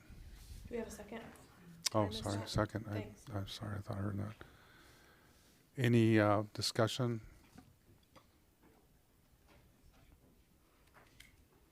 See none, clerk, please call the roll. Councilmember Petty. Yes. Councilmember Winger. Yes. Mayor Gabriel. Yes. Councilmember Askin. Yes. Councilmember Glendenning. Yes. Councilmember Naxtet. Yes. Vice Mayor Malloy. Yes. Motion passes. Amendment 3191 as amended. Is there any further discussion? Councilmember Winger. Yes, maybe, Mayor Gabriel, you can clarify a little more, on the vouchers and how this is gonna work. From what I'm reading, my understanding is we can spend the money at any one of these locations as well as get a voucher to spend at every one. Is there a reason why we're not excluding the C Corps, and large box retail stores that are traded on stock market? Is there a reason why we're not, excluding them from the voucher end of thing? I know there was a lot of concern and question about giving money into these larger corporations in the other program, and they were extensively excluded in that program. I think it's great for people to be able to go buy their diapers and stuff at all these locations. However, I would really like to see the vouchers from the city going into the smaller businesses. So can you explain to me why we're allowing these large companies to get our city money? Sure, because again, this goes to purpose. The purpose of this ordinance was to help Kenai residents financially impacted by COVID-19. It doesn't speak to the impact or the although there's ancillary benefits to businesses that they shop at or get vouchers for. We didn't want to limit them to a certain store for their groceries. You know, if they felt they traditionally shopped at a Walmart, they're still a member of our community and a very important business member of our community. So again, it's about the purpose of what we're trying to do. So I didn't feel the need to exclude them from the voucher program for folks that wanted to traditionally shop at those places for their groceries and maybe get you know, more stretch their dollar even further.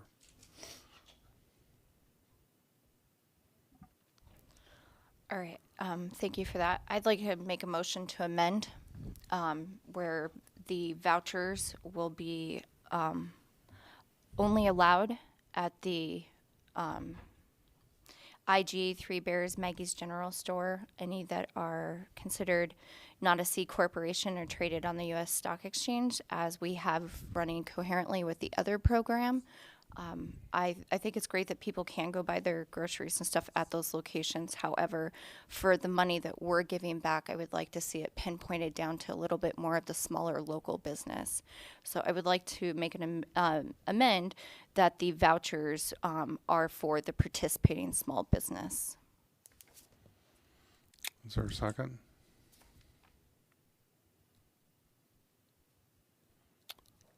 Seeing no second, the motion dies for lack of a second.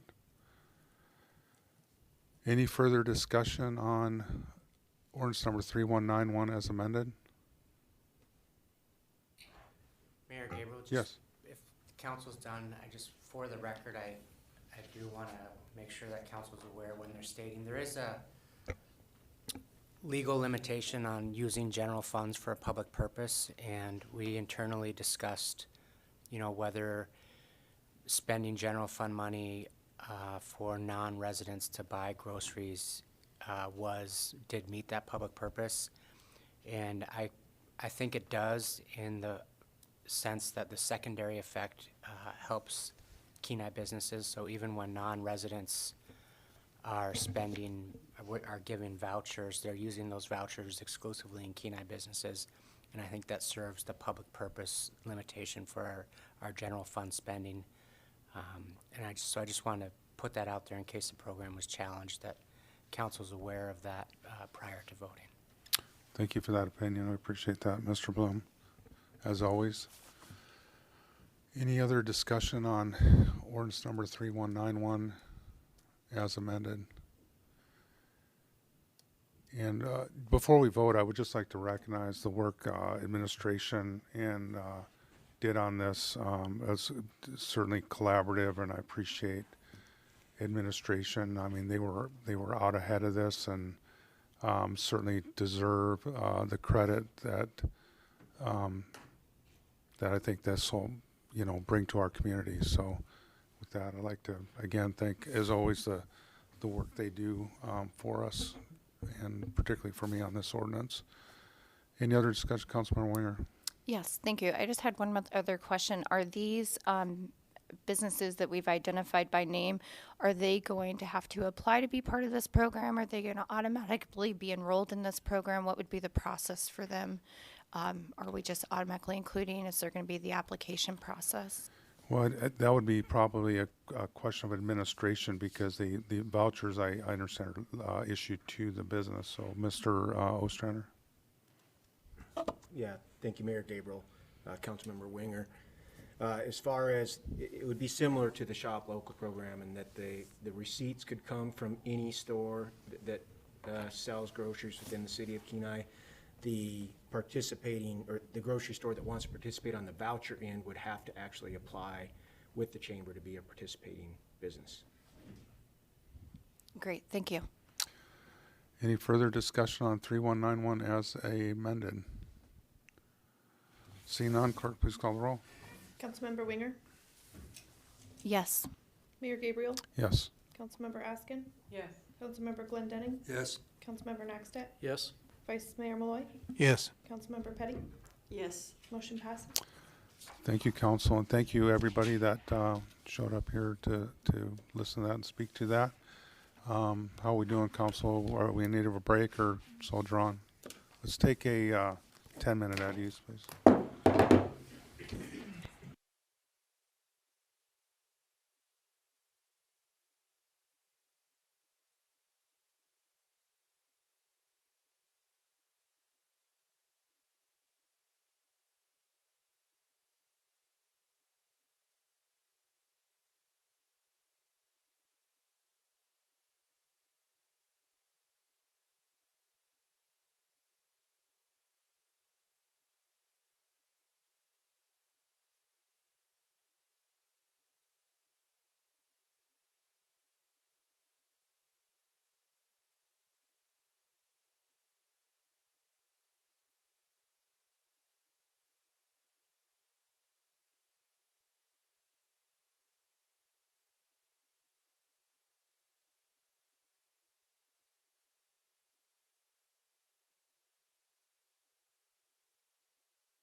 Thank you.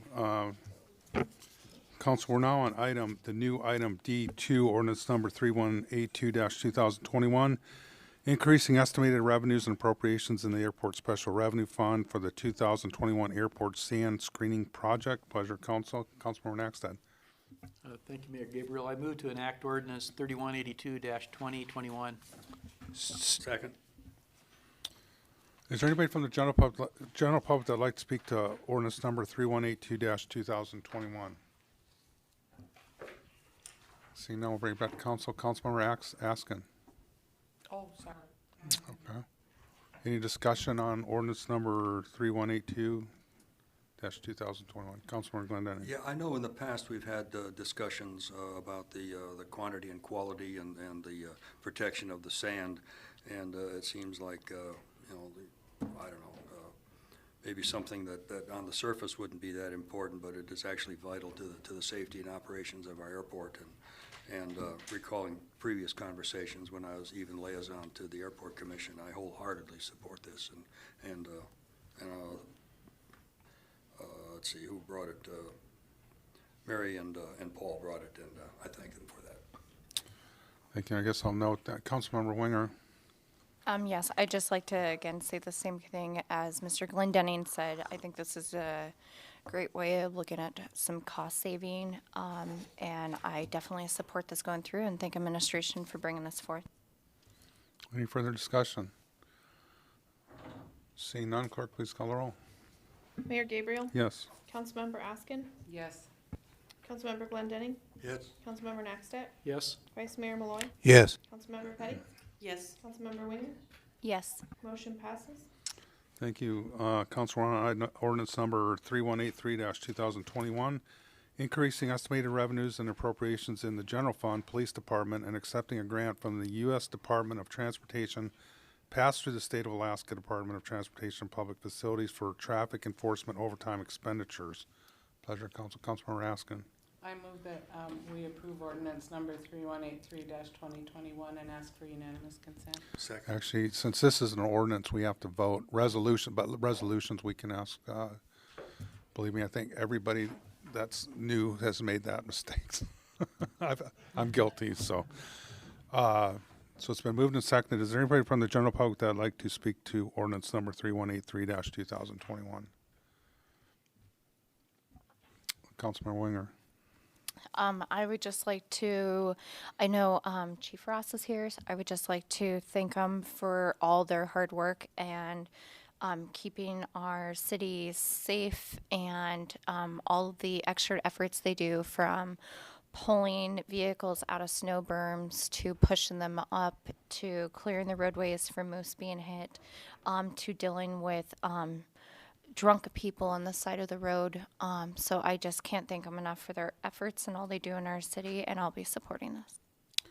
Thank you. Any other discussion on ordinance number 3183? See none, clerk, please call the roll. Councilmember Askin? Yes. Councilmember Glendinning? Yes. Councilmember Naxtet? Yes. Vice Mayor Malloy? Yes. Councilmember Petty? Yes. Councilmember Winger? Yes. Mayor Gabriel? Yes. Motion passes. Thank you. We're on ordinance number 3184-2021, amending Kenai Municipal Code 23.30.050, business hours and hours of work to allow for alternate work schedules in the police department. Pleasure, Council. Vice Mayor Malloy. Thank you, Mayor Gabriel. Move to enact ordinance number 3184-2021. I'll second that. Is there anybody from the general public that'd like to speak to ordinance number 3184-2021? Anybody online? I keep forgetting. If anybody on Zoom wants to testify in any of these upcoming public hearings, you're welcome to just unmute yourself when it comes to this point, and we'll see that you've unmuted, and we will call on you. If you want to testify at this point, you can unmute yourself. Thank you, Madam Clerk. Seeing no one wishing to testify, we'll bring it back to council. Comments from council. Councilmember Naxted. Just a quick question. This changes a requirement of 10-hour shifts, and you could do 12s, but in the future you could do something else. Is it giving you some extra, I guess for the police chief, some extra availability if you need to spread people out over a 5-day period? 8 hours a day. You could do that now. So is that the other benefit? And I guess for clarification, just, yeah, you can come up through the city manager. This is applicable to the dispatchers at this time, I take it?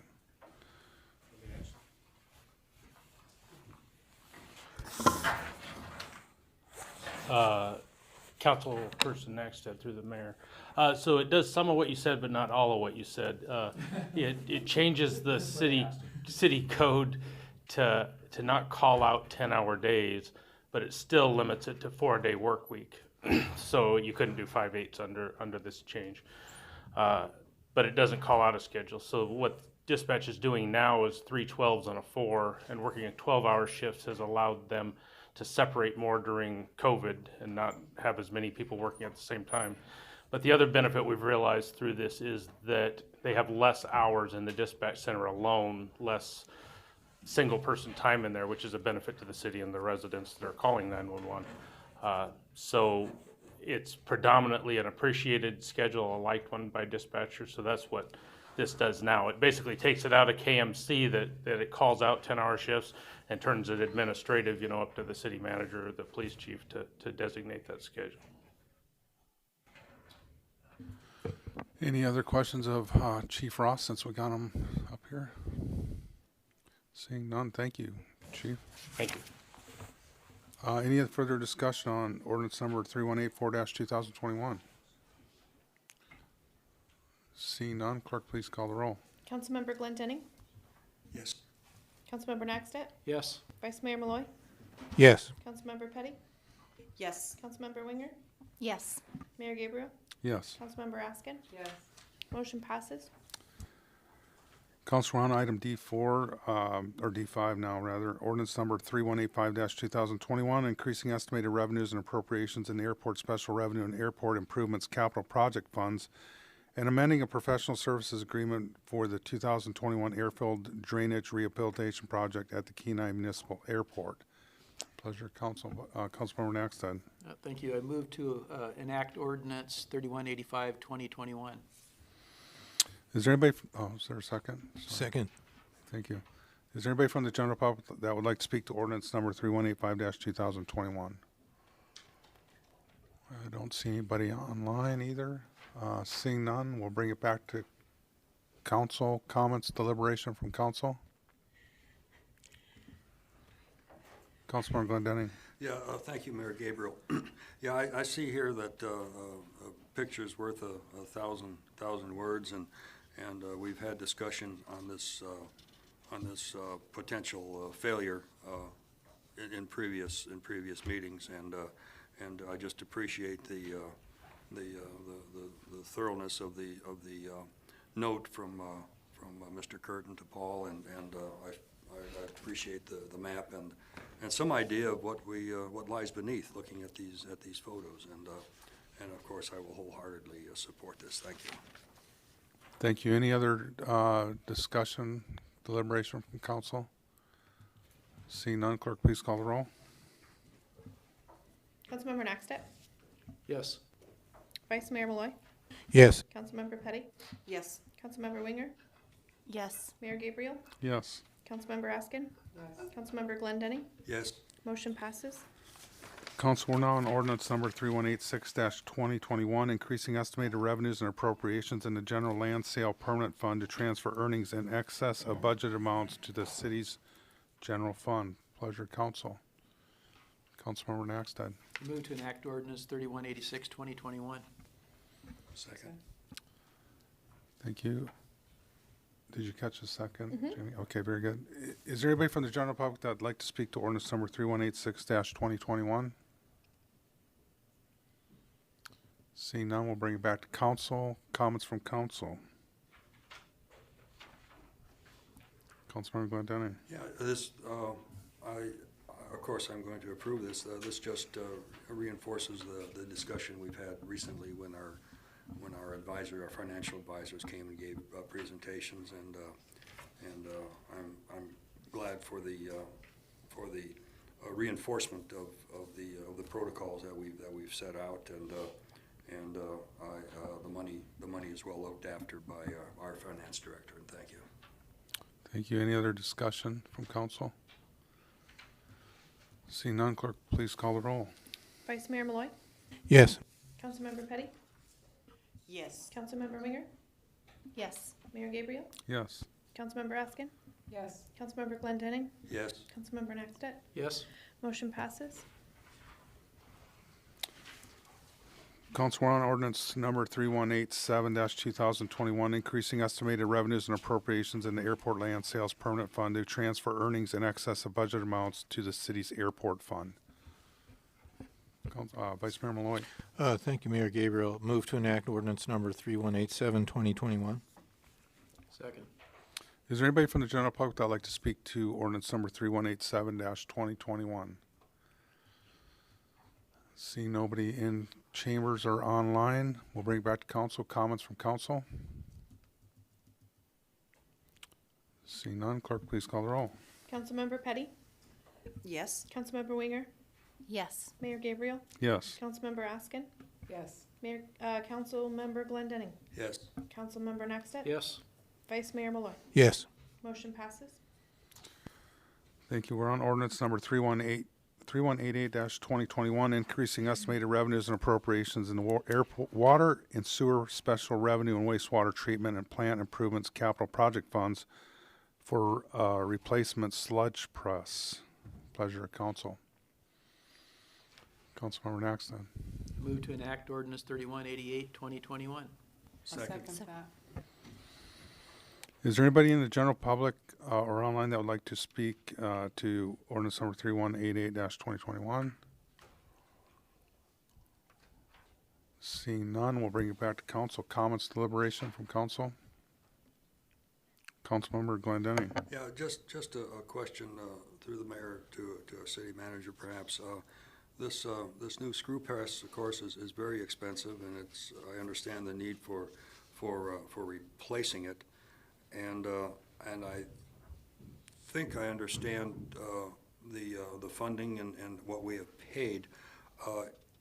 Are we going to have to allocate any more funds for this project, or is it covered under current budget constraints? We had a comment a couple meetings ago that we're in good shape on our fund for this particular part of our city function, the water, wastewater, but we may have to ask for additional funds at some point in time. Is that time yet? Mr. Ostrander. Thank you, Mayor Gabriel. Councilmember Glendenning. So I guess a couple things. As far as this project is concerned, $500,000 was appropriated through the budget process for this. This additional $700,000 will bring the total for this project to $1.2 million. We hope that the $1.2 million is enough to cover both the purchase of the screw press, which is going to be done through a separate RFP process, plus the design, plus the construction. Once we have purchased the screw press, know how much that purchase cost, and then the design is completed, we'll have a much better estimate of the cost for construction. At that point, we'll know whether the remaining $500,000 to $555,000 left in the project is enough to cover it. If we don't feel that it is, and the engineer's estimate exceeds that, then we'll be coming back to the council to ask for additional appropriation to be able to fund construction of the project. As far as the larger water and sewer fund itself, we do have a significant fund balance in there that's been building over time, but Scott Curtin, our Public Works Director, has been working on a long-term capital improvement program for not only the wastewater treatment plant, but also the water and sewer facilities as well. And right now, early indications are that we do not have sufficient funding in that fund to cover the improvements that we need to make on those facilities in the foreseeable future, probably in the next 3 to 5 years. What we are going to do is put together a capital improvement plan, not only for, again, wastewater, but the water side as well. We will go through a rate study, determine if rates need to change to support those capital projects, and at that point, we'll come to council and potentially ask for a rate modification to support the improvements that are identified in our master planning. Councilman Glendenning.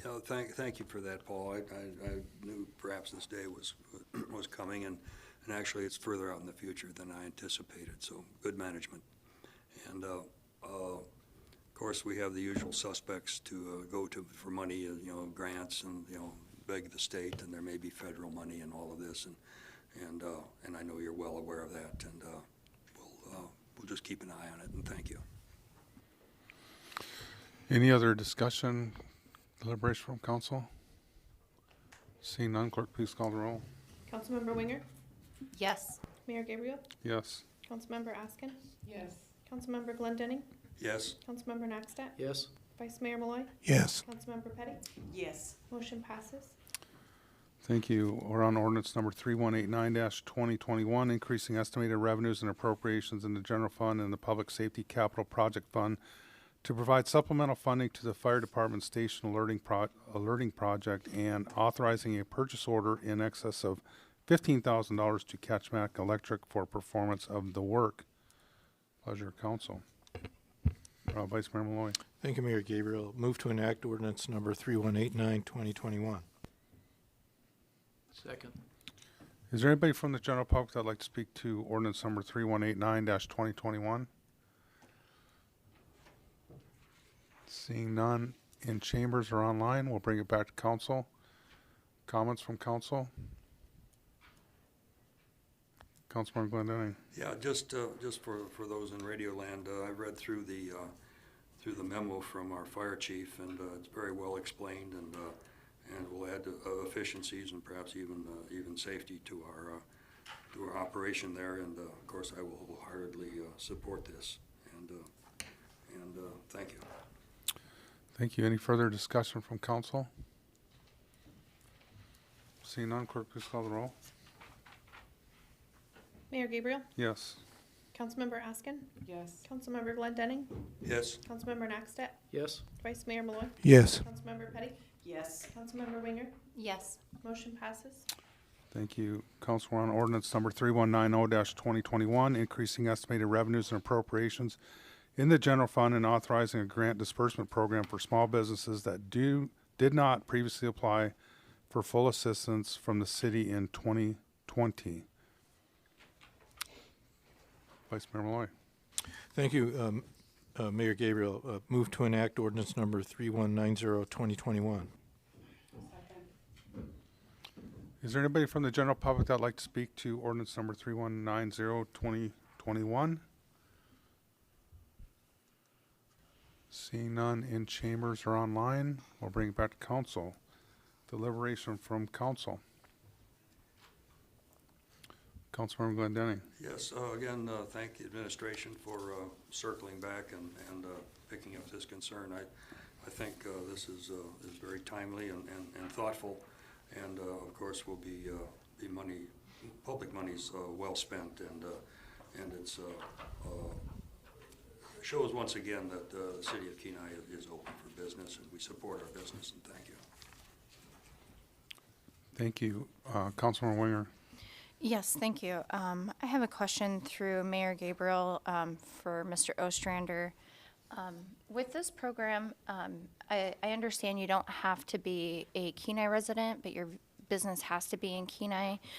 So if somebody lives in Kenai but their business is in Nikiski, they're not qualifying. There's been some speculation because there have been Nikiski businesses that are Nikiski residents that claim to have gotten CARES grant funds from the city of Kenai, where other businesses that are located out there but are residents of Kenai did not claim it, and they're just wanting to know if they're a resident of Kenai and their businesses in Nikiski, are they eligible to apply for any of this? Mr. Ostrander. Through the mayor, Councilmember Winger, if they are a resident of Kenai and their business is located in Nikiski, they do not qualify. If there were businesses that were located outside the city of Kenai that got grant funds early on, provide those names to me and we will follow up. I'd be happy to do that. Thank you. Councilmember Petty. Through the mayor, I'd like to ask the city manager that small businesses in Kenai with this new opportunity, they would have to submit an application in order for them to be able to participate. Is that correct, sir? Mr. Ostrander. Thank you, Mayor Gabriel. Councilmember Petty, yes. There is an application that they would have to fill out. It's the identical application to the round 2 it's almost identical to the round 2 grant application that folks previously had to fill out. So if they had previously, during round 2, submitted an application, they would have been eligible? Is that my understanding? Mr. Ostrander? Through the mayor, Councilmember Petty. So if they previously submitted an application for the round 2 grant and were deemed eligible and received grant funds, then they wouldn't be eligible now. If you had a business that applied for the round 1 grants and for whatever reason didn't apply for the round 2, they could apply for that portion that they didn't apply for the first time.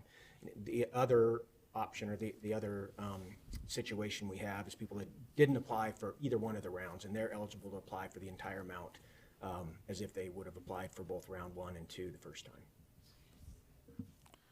But so I have clarity on this. If a business does not submit an application, they're not eligible. Is that correct? Mr. Ostrander? Through the mayor, Councilmember Petty, that is accurate. Okay, thank you so very much. Councilmember Winger? Yes, thank you. Through Mayor Gabriel, for Paul Ostrander, do we know how many businesses would be eligible through this, ones that may have not have got it in the first round or second one? Have we been able to identify who would be eligible? And then what's going to be the process to make sure that they're aware that there's this next grant open for them? Thank you. Mr. Ostrander? Thank you, Mayor Gabriel. Councilmember Winger. So we're going to go through the similar process of advertising this as we did last time. When we had the round 2 grants, we actually sent out a mailer to everybody who had applied during the round 1. We weren't intending on doing that this time, but we do want to advertise this through the same avenues that we did previously, which is social media, on the website. So try to get the message out there as much as we can. There's several businesses that I've been in contact with that I'm going to reach out to personally and let them know that it is available, because I have been made aware that they didn't apply and they would like to. So there are several of those that I'll be reaching out to myself, but other than that, we're just going to use the same avenues we used previously, although we are not planning on sending out a mailer like we did during the round 2 grants to anyone who applied for round 1 and who didn't apply for round 2.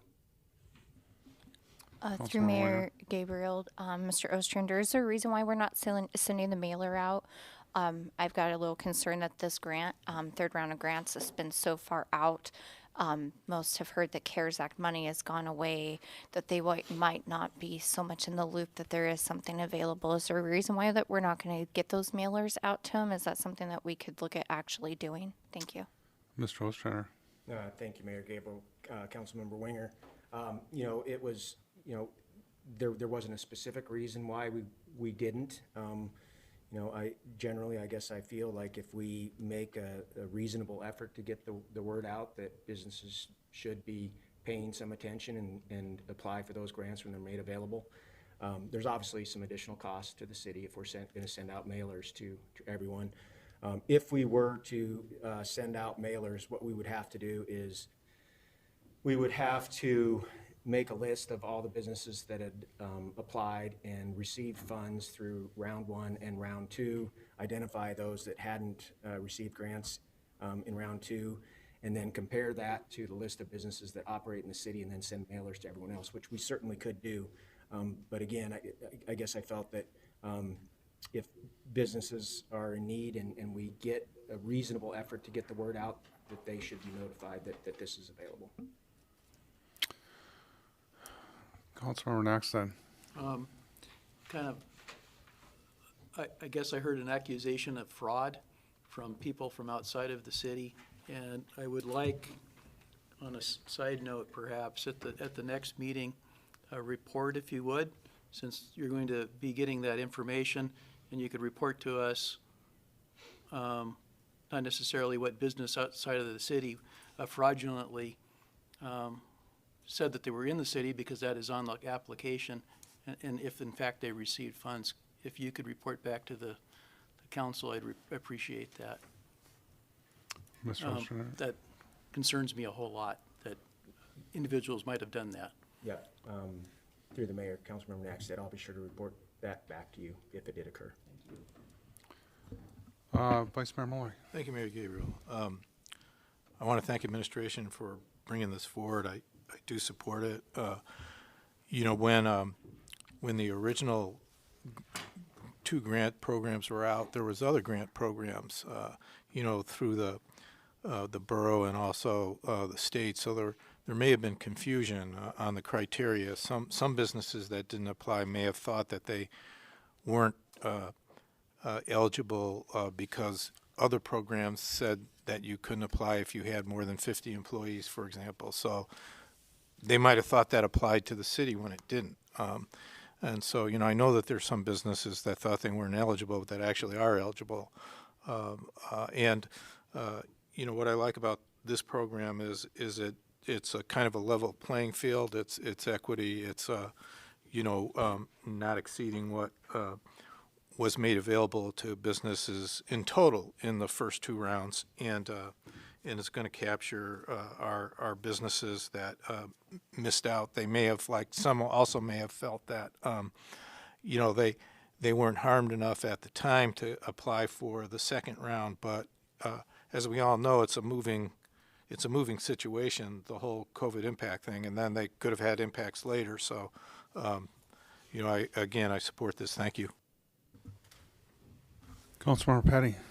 Yes, I would like to thank the administration and say that this is a second chance for our small businesses, and it goes to validate how important small businesses are to the city of Kenai, and that we support them. And so I wholeheartedly support this.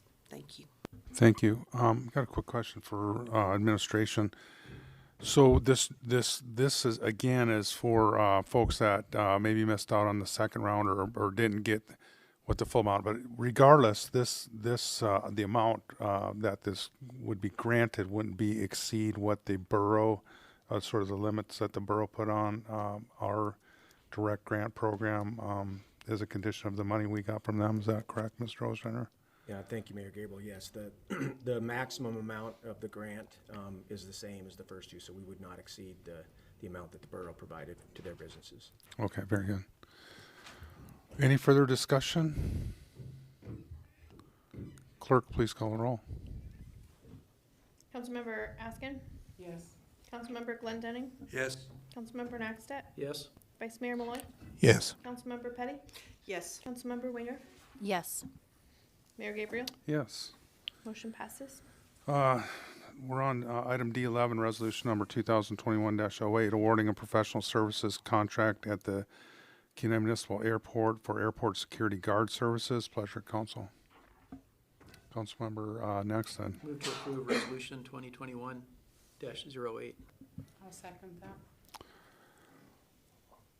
Is there anybody from the general public that would like to speak to resolution number 2021-8?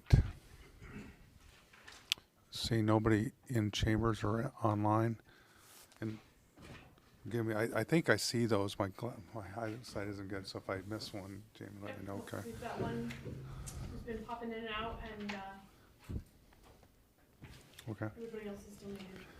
Thank you.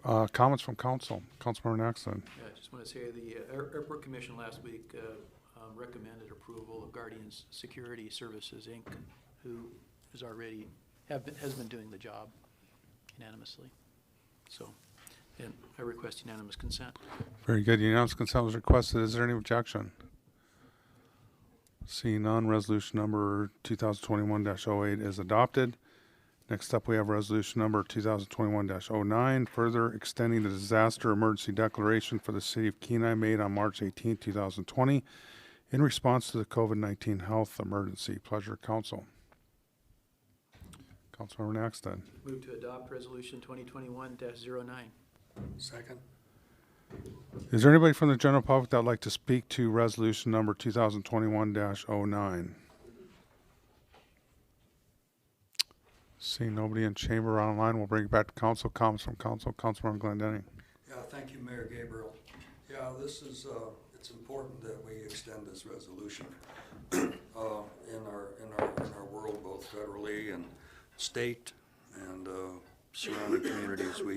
We have a lot of uncertainty. And by keeping this declaration in place, we will have the opportunity to participate in any federal distributions, state perhaps, I don't know, but it's important that we extend this one more time, and it's also important that we understand that when we first started looking at this issue, our world was a lot different.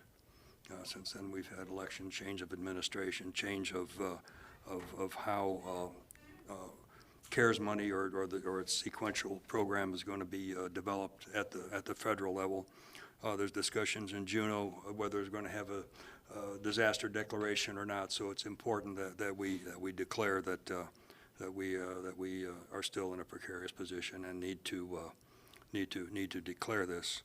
And I agree with City Manager Ostrander's letter and the time for talking about when we come back, when all the commissions and committees come back to chamber and whatnot.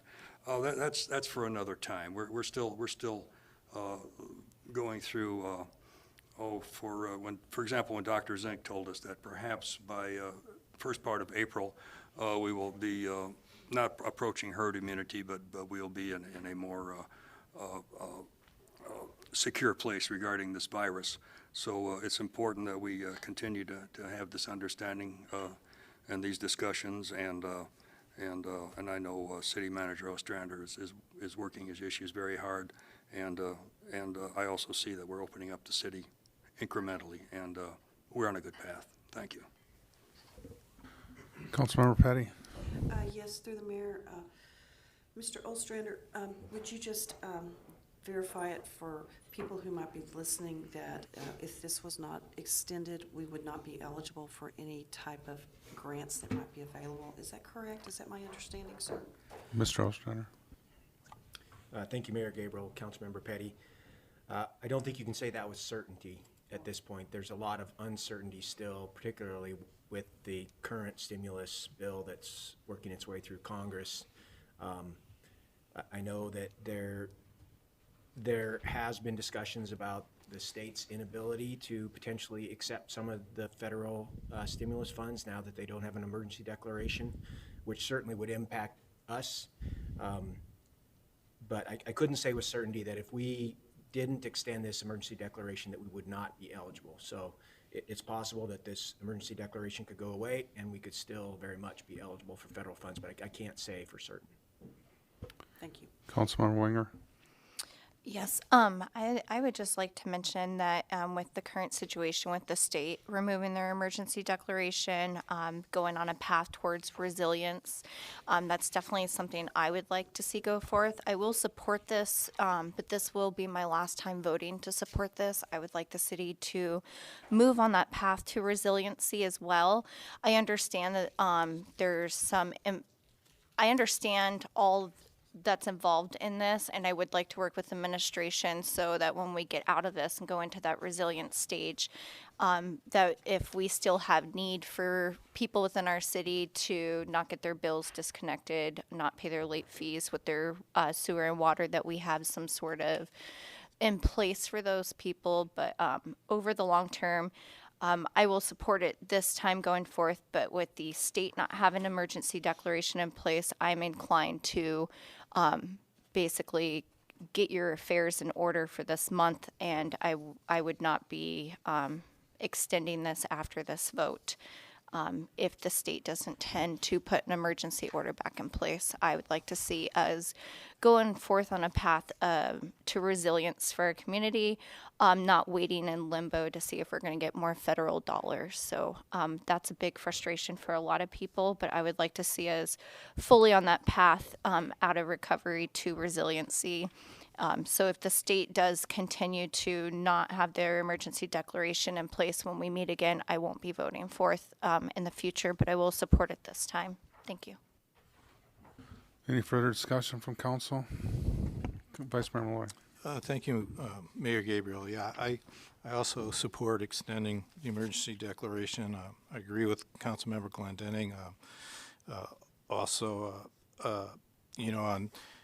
As Councilmember Winger noted, it does allow the the continuation of our moratorium on interest on overdue bills for water and sewer, and not shutting off water for people unable to pay, as well as temporary leave.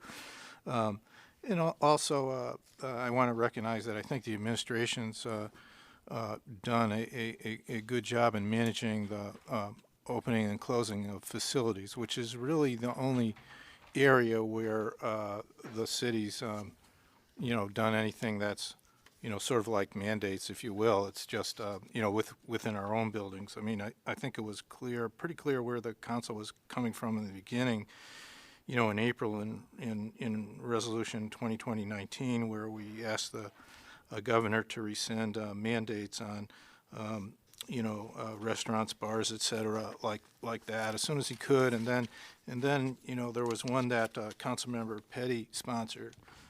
This wasn't at our May meeting, resolution number 2020-27, encouraging the governor to modify COVID-19 health mandates on travel and everything as relating to tourism. That was also,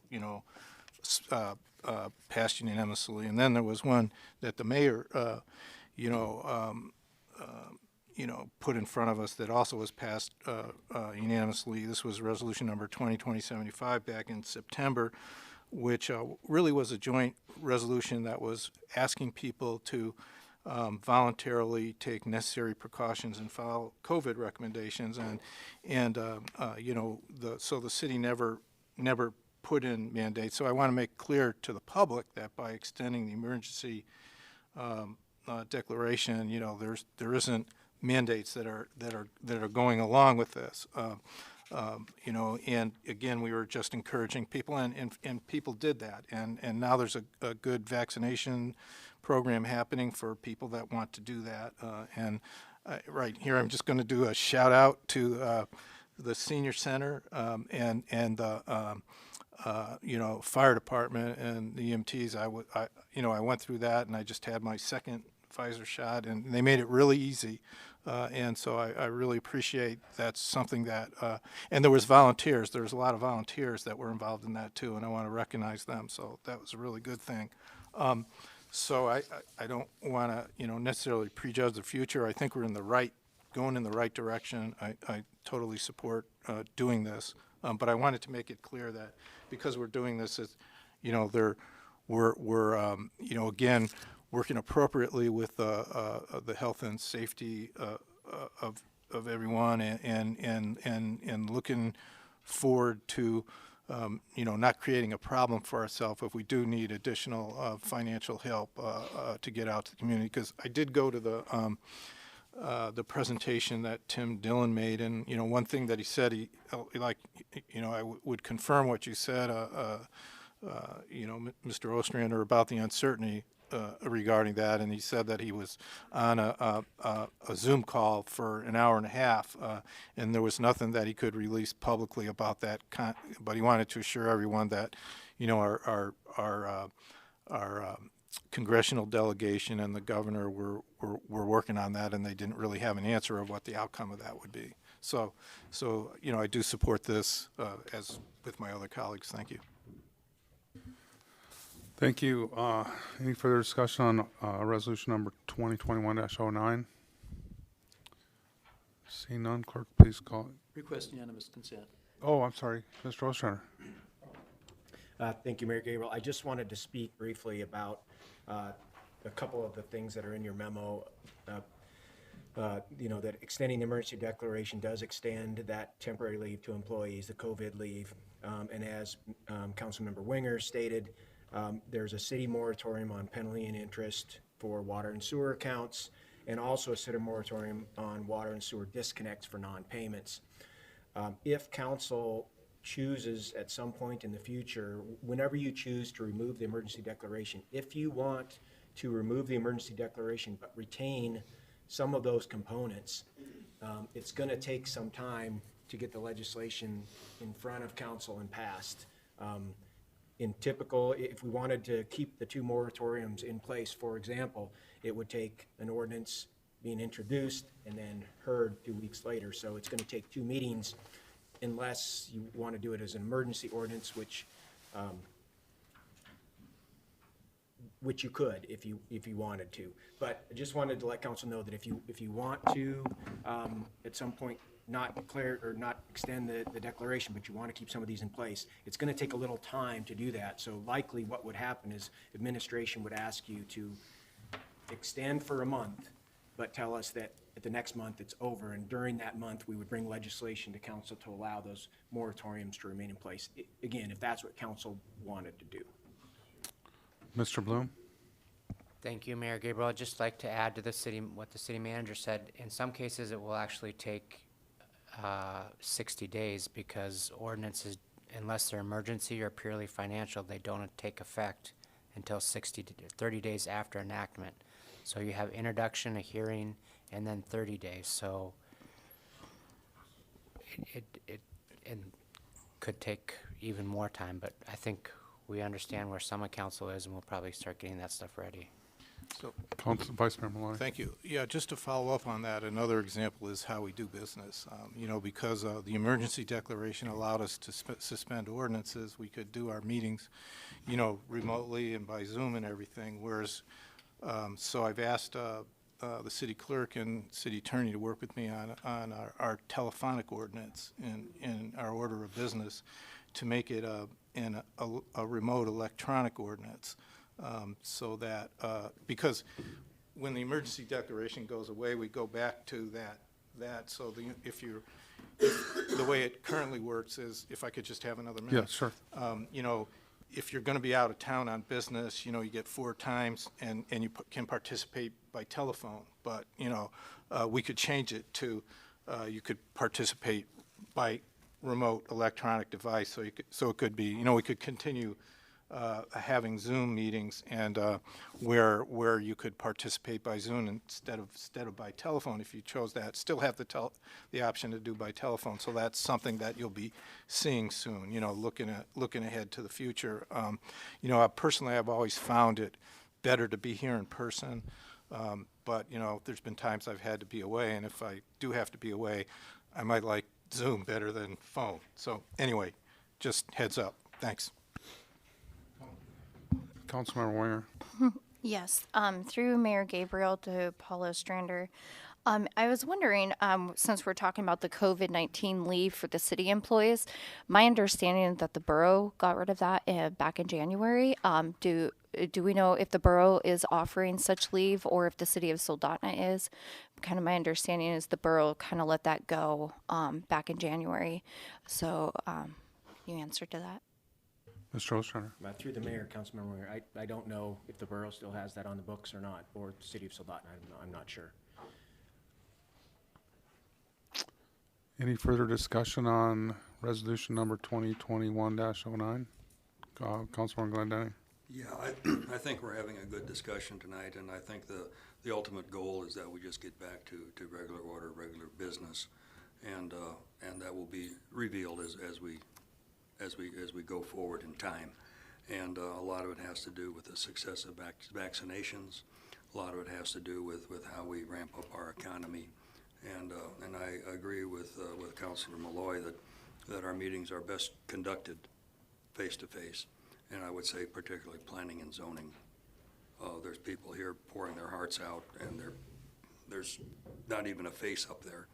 And we work better when we are together. And there's times where planning and zoning has to take an adjudicative recess.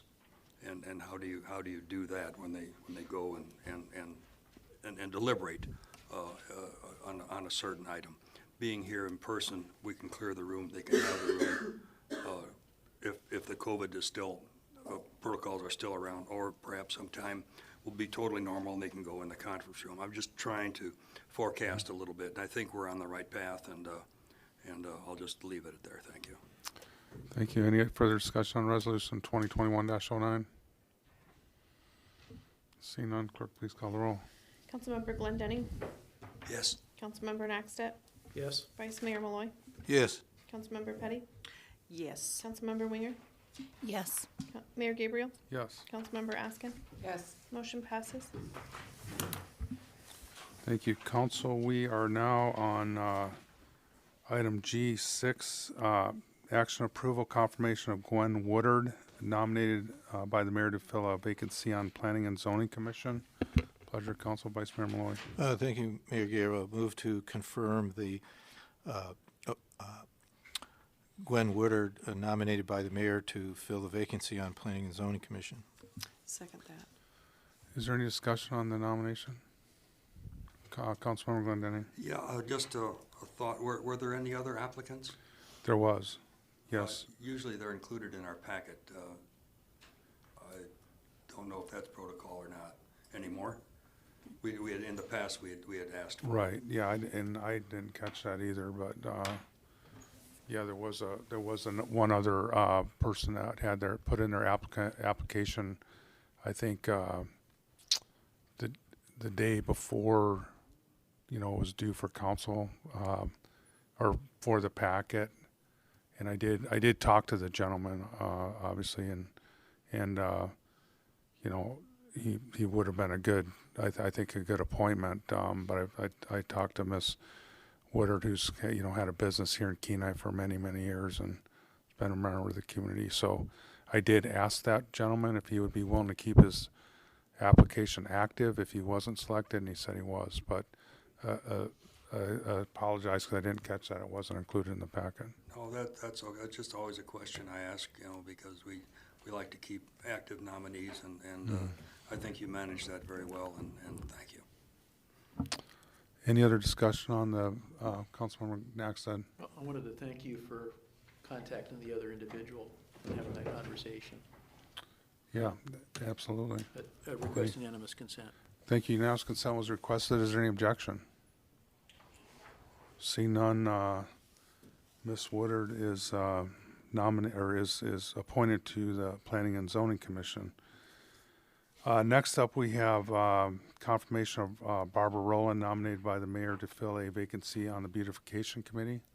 Councilmember Raskin. I move that we confirm Barbara Rowland for the vacancy on Beautification Committee and ask for unanimous consent. There you go. Second. Moving second. Any discussion on that? Councilmember Glendenning. Yeah, just my usual question. Were there any other applicants? Not at that time. In fact, we do have another vacancy on Planning and Zoning, or on Beautification. So certainly I would be forwarding a name as soon as I'm aware of another application.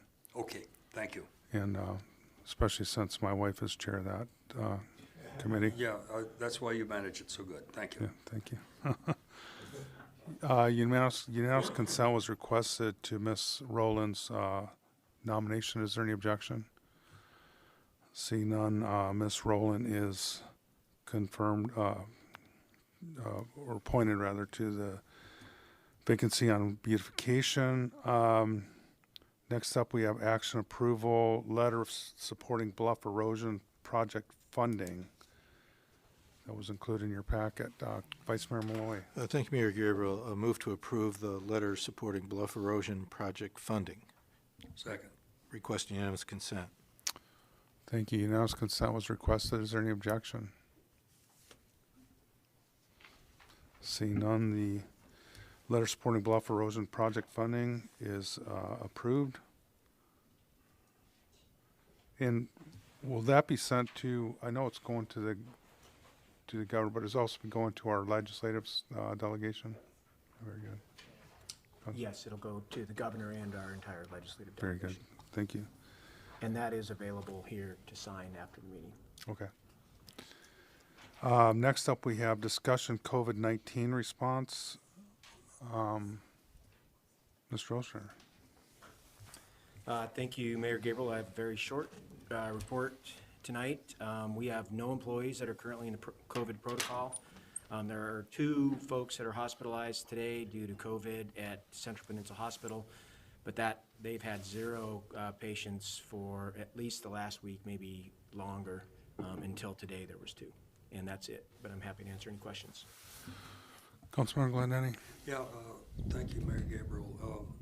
Yeah, I'm looking through the reports from departments, and I see that our rec center over there, the usage is up, and that's good to see. We're having more participation, and then also we have there in the future consideration for perhaps some funding to support the increased use of our hockey rink. And that is most excellent too. And I think, again, we're on a path to getting back to normalization, just baby steps, careful as we go. But I think we're managing it very well, and appreciate the effort. Thank you. Councilmember Winger? Yes, through Mayor Gabriel, a question for Paul Ostrander. On the transportation vouchers, do we have a current number of how many have utilized that program? And then when we left last meeting, we had an upcoming clinic that we were hosting with Soldotner Professional. Can you give us kind of an outline on how that went? Mr. Ostrander? Yeah, thank you, Mayor Gabriel. Councilmember Winger, I did actually get an accounting of the number of transportation vouchers today. Carts has had 0 rides they provided with the voucher, and I talked to Brent Hibbert today, and he said he didn't have an exact number, but he said 5 or 6 vouchers that they've utilized. His thought on it when I talked to him is that it could be that, you know, the primary age group likely that would use the transportation voucher is those over 65, and maybe a significant number of those had already been vaccinated before the vouchers became available. I'm not sure. It clearly hasn't had the uptake that I think we expected it would have had, but it has not been significant to date. So we'll continue to track it, continue to provide updates, but it hasn't been significant so far. And the vaccine clinic at the Beacon facility the Saturday after our last meeting went extremely well.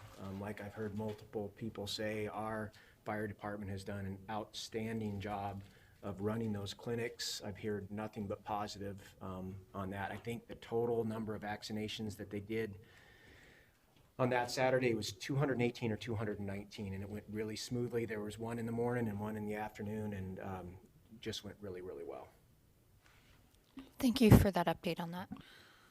So, Mr. Ostrander, how many places can you get vaccinated in the city of Kenai?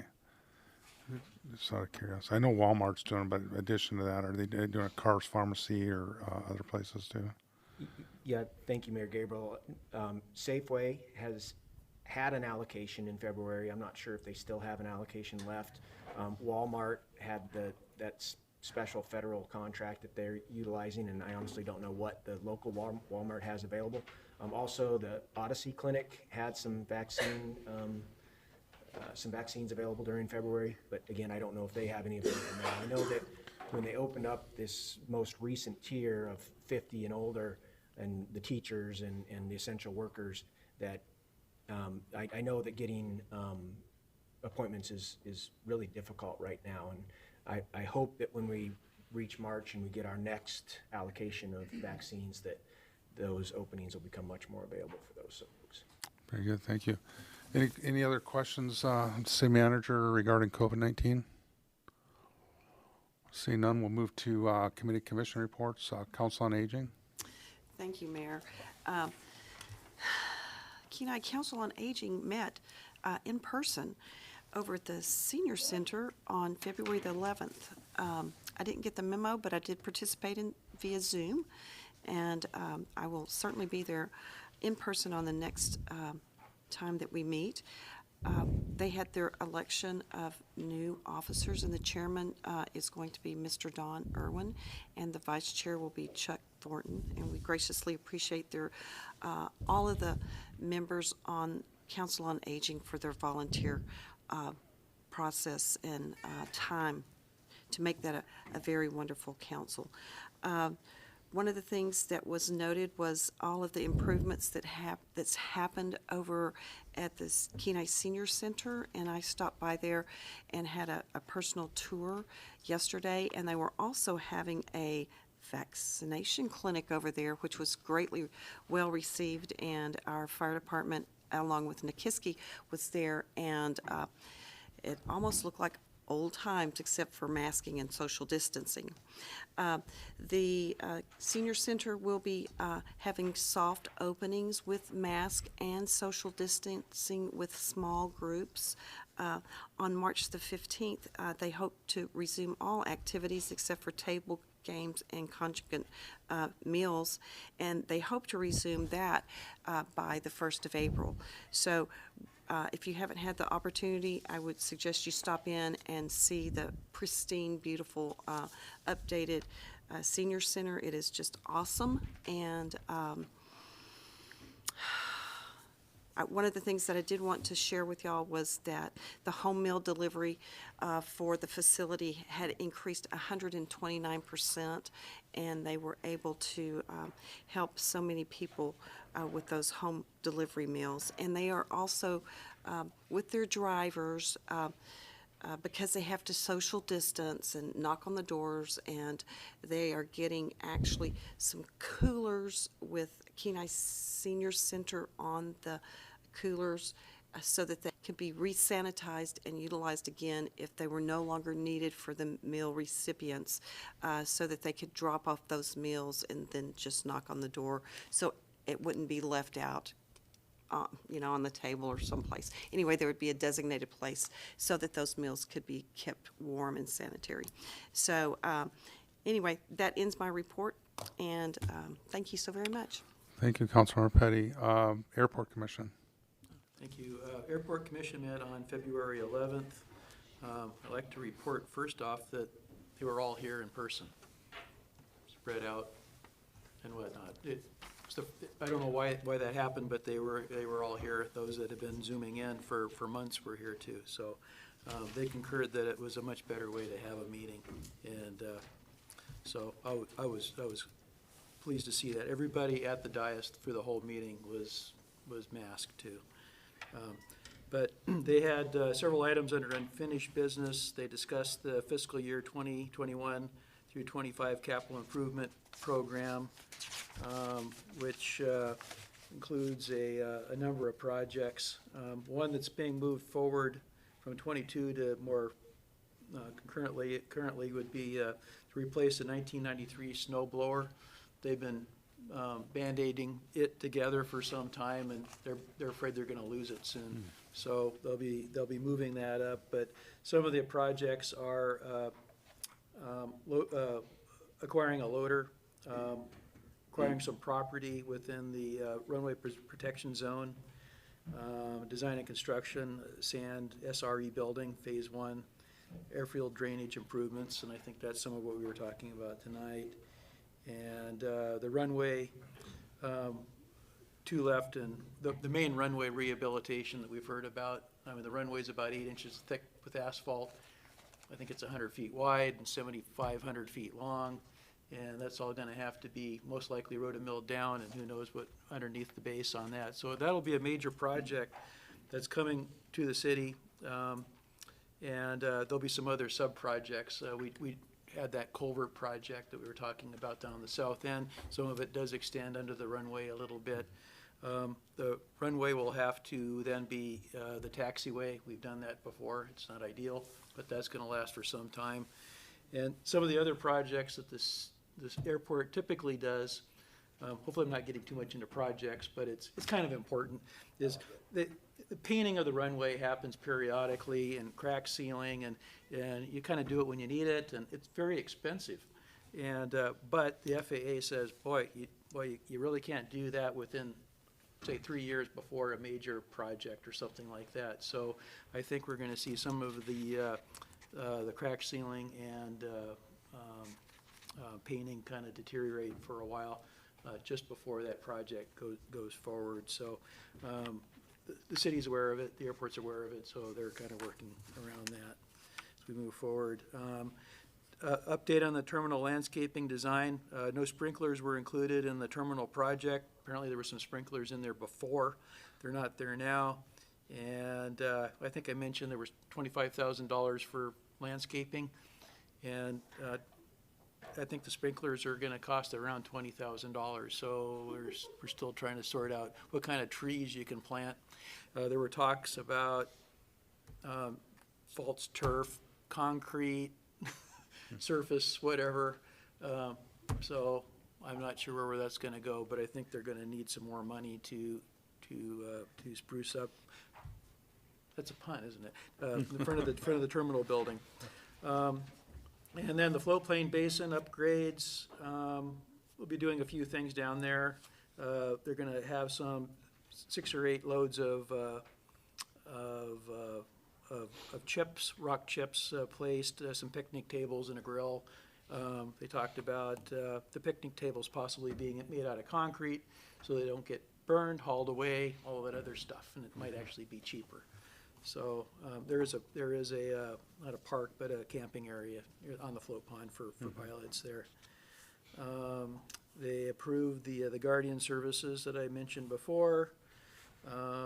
They also recommended approval of the annual use permit to forestry for aircraft loading, which is for April, May, and June. I had the clerk include in the packet under additional information some mask mandates, questions and answers, and it is a mandate from the federal government down for mask requirement on airport property. And I'll let you read through that. There's quite a bit there. Mary's trying to figure out how to handle that. We have extensive airport property. And let's see. During commissioners' comments and questions, they discussed maybe when the terminal's complete and the dedication, if they were going to get a plaque with their names on it. And I said, well, they might get a small one with their down there next to our plaque. I don't know, but I thought I'd pass it on anyway. But at any rate, I think the point is they're kind of looking forward to some kind of a dedication of the facility and whatnot, and moving forward. And are you going to mention Mary in your report? Since she told us at the meeting that she is going to be retiring. Her last day is May 7th. I think she's been with the city 23 years now, and it's time. She kind of wanted to do it before maybe, but with the COVID and a lot of other things happening at the airport with the terminal building and whatnot, she wanted to kind of help that along. So I'm sure we'll have some kind of a get-together party for our long-time director here. So she'll be missed. So that means Paul gets to be advertising for somebody new. So next meeting is March 11th. That ends my report. Thank you, Councilor Naxted. Yeah, so hopefully, is there a plan to do a dedication before May 6th, May 7th, or? Good point. 'Cause it was, Yeah, yeah. Sorry, Mayor Gabriel, and if the dedication happens after that, Mary Okay. has to be involved. Absolutely. She's not leaving the community, so she'll Yeah. definitely be involved. Okay. Yeah, I know we had one scheduled at one time, and then it, got sort of pushed off for well intentioned, reasons. So, yeah, I look forward to that. Harbor Commission. So Councilmember Glendenning covered the Harbor Commission meeting for me. Thank you, Councilmember, and so he'll give the report. Councilmember Glendenning. Yeah, thank you, Councilor Malloy. Yeah, on the 8th of February, the Kenai Harbor Commission met here. There was a election of chair and vice chair, and Mike Dunn was reelected chair, and Nate Berga was reelected vice chair. It was noted there was a special meeting on January 25th. It was in the approval of the meeting summary, and it just acknowledged the capital projects that the Harbor Commission looks in on, and of course they approved. For unfinished business, dock repairs will begin weather dependent, but it's anticipated that they will be done by the 1st of June of this year. There was talk about the request for proposals of the Kenai Bluff Bank stabilization, and that mirrored what we had looked at tonight on our agenda. What a discussion item that's coming up will be a review of responsibilities to sequence into our next meeting, and it has to do with KMC Title 11.10, and it has to do with duties and powers of the Harbor Commission. It will, in fact, be a review of roles and responsibilities, and also will perhaps trigger a response from the Harbor Commission on some of their responsibilities for making investigations, matter any harbor facilities, tide submerged lands, make recommendations to council for care, control, and development of tide submerged land, things like this. Review of city leases on tide lands, repair, let's see, what's the next one? The one I want to say is coordinate public efforts, individual and group, for the effectuation of approved plans. What we see now is that we have, of course, the Bluff erosion coming, but also we're maybe at a pivot point here, if not now, in the next 5 years or so, of the gentrification of our harbor facility. And they're interested in seeing that developed. Mr. Faulkner has some condos going over there, and some of the fish processing is being repurposed or just mothballed for a while. There also was a discussion about the Borough Resolution 2021-03. It was just a recital of the memorandum and the letter that we wrote to the borough, of course, supporting the efforts of the anadromous habitat protection work group. And next meeting is March 28th, and that ends my report. Thank you. Parks and Recreation Commission? Yes, thank you, Mayor Gabriel. We met with the joint committee with Beautification Committee, kind of went over some of the general fund items that we've requested funding for. My understanding is we have quite a list of things that we would like to see. Bob's taken the approach of things that haven't previously been done. He doesn't want to keep piling on top of it. So he's trying to kind of scrape up off the things that have been at the bottom of the pile, move them to the top, get those needs fulfilled, and move on to the next need.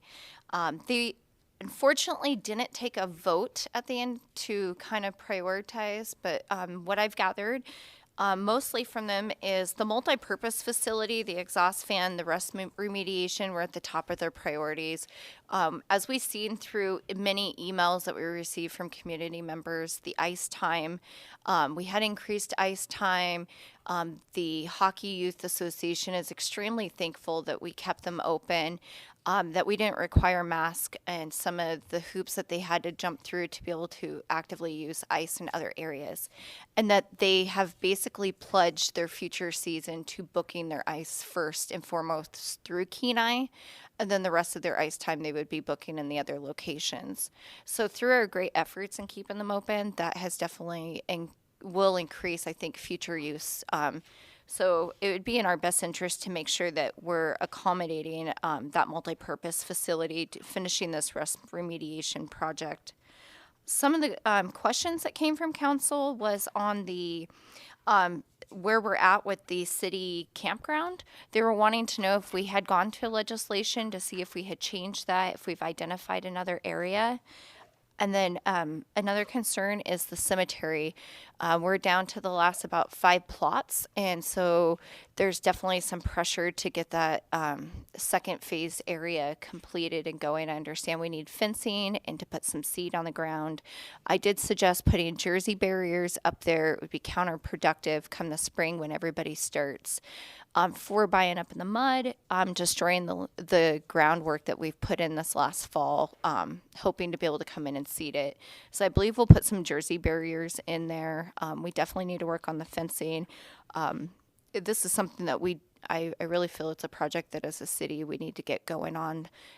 This cemetery project, only because we're coming out of a pandemic, and had the death loss been a lot greater, what would we have said? Sorry, our cemetery's full. So I think this is a priority and a project that we definitely need to look at completing if we're getting down to those minimal last few plots. And I don't know if Mr. Ostrander can let us know where we're at on legislation as far as that campground area that I would be able to bring back and address those concerns, and maybe an update on where we're at with the cemetery project so I can bring it back and address those concerns. And that's really all I have to report on that. Parks and Recs will meet again on Thursday, March 4th at 6 o'clock. Thank you. I see Mr. Ostrander was nodding his head. Mr. Ostrander?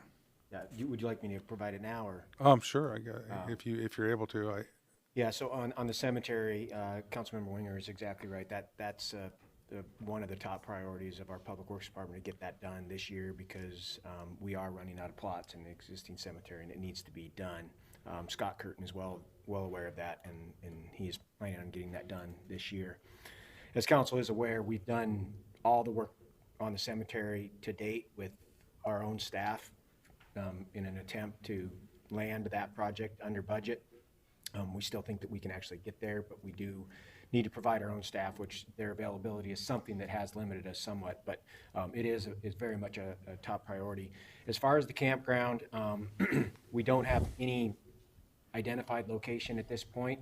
It is an item, or it was an item on last year's capital improvement plan. If it remains as an item on the capital improvement plan for this upcoming year during the budget process, at that point we'll have to start looking at some sort of location to bring to council to get approval to pursue that as the campground location. Thank you. Thank you, Mr. Ostrander. Next up, we have Planning and Zoning Commission. Yeah, thank you, Mayor Gabriel. The last planning and zoning meeting for, was it the 10th, was canceled. Jamie, help me out on the calendar. On the 24th, is that still active, or did I conflate an email that I had that was canceled also? I haven't heard anything about it being canceled, so I would operate under the assumption it's still going forward. That's what I'm thinking. My iPad's on the charger at home, so yeah, thank you. So next meeting will be on the 24th of February. Thank you. Thank you. Beautification Committee. Excuse me, we met with planning, Parks and Rec, and went over everything that Tia's already related. Our next meeting is April 13th. Thank you. Under Mini Grant Steering Committee, there is no report. On the report of the mayor, I just have a few things. So I did attend a conference call that was put on by Nils Andreasen with AML, and it was included all home rule cities, and the idea behind that was it corresponded with the expiration of the declaration, emergency declaration for the state was expiring, so there was outreach from AML to discuss, some of the things that home rule cities could do, and what they actually kind of wanted a, sort of brief synopsis of what some of the members. It was pretty well attended. It was by Zoom, and the discussion sort of went around, and it was pretty interesting. The broad array of strategies that different communities were using. There was kind of all ends of the spectrum, depending on where the where the community was located. Concerns maybe with a community down on the Panhandle with not really connected to the road system and maybe limited health care, more concerned and taking more proactive steps with COVID mitigation. But essentially, with the expiration of the governor's disaster declaration or emergency declaration, there's the travel mandates for the airport. Let's say those are sort of recommended now. They're not mandates. So some of those communities were sort of taking that on themselves and sort of moving that testing from the Anchorage airport for incoming folks to their facilities in their towns, which we, I don't foresee us doing that, but that'll be a scenario we could consider if we said, okay, we want to test people. I don't see that happening here, but for some communities, it might make sense if they're a little bit more isolated. And, you know, some of the other mandates, you know, the essential workers mandates that were in effect for commercial fishing, mining, they've sort of, you know, gone away for now unless the legislature acts on those. As Councilmember Naxted pointed out, you know, the federal mandates are still, you know, in place on federal property. So, you know, not just our airport, but even like the federal refuge, you know, would require masks at all times, any federal property at all. So it's a little bit confusing. It did sort of morph a little bit of discussion into the vaccinations and how that might affect future vaccinations because of the, you know, they were sort of calling the shots on the number of people that, or the tiers, you know, of who becomes available and things like that. So, Ms. Winger, this is really when we're in session, we don't really, yeah, we don't. Okay, and we do have a section for public comment here coming up. So if you want to discuss that, so anyway, it was a pretty good conversation. I think there was some uncertainty regarding the vaccinations and continuation of how those will be. I don't think there was a whole lot of concern because I think there was a pretty good process in place right now. But definitely discussion on that. Yesterday morning, Vice Mayor Malloy and I we were hosted by Dwayne Bannock and Chris Hayes on Sound Off, and had a good opportunity to discuss the Shop Here All Year program. In addition to that, the grocery ordinance, which we deliberated on and passed this evening, and also the reopening of the direct grants was another item there. There's always, you know, there was some fisheries questions, but when you get on those, you know, an hour seems, you know, like a fairly long time, but once you figure in all the commercial breaks and stuff, there's a lot of things you don't get through. There was other things on our hit list. I was hoping to, you know, sort of follow up on the Bluff Erosion project because that was something that, you know, we've got some new developments on. So, which segues me into my last item here is that Paul and I will be doing a presentation to Chamber on March 3rd. That's the day of our next meeting, but it'll be before our next meeting. So I thought I'd just make that announcement, and something we'll be working on. This is I think our third year that we've done it, and it's been pretty well received, and I think it's good information for the business community in the chamber. So look forward to that. So hopefully you guys will be able to make it. And with that, I have nothing else to report, and we'll go to administration reports. Mr. Ostrander. Thank you, Mayor Gabriel. And I do want to start out with publicly thanking Mary Bondurant for her 23 years here at the city. You know, in the just over 4 years that I've been here, she's been a fundamental piece of getting the funding for these very large needed capital projects at the airport. The terminal rehabilitation project, she was key in getting the funding for that.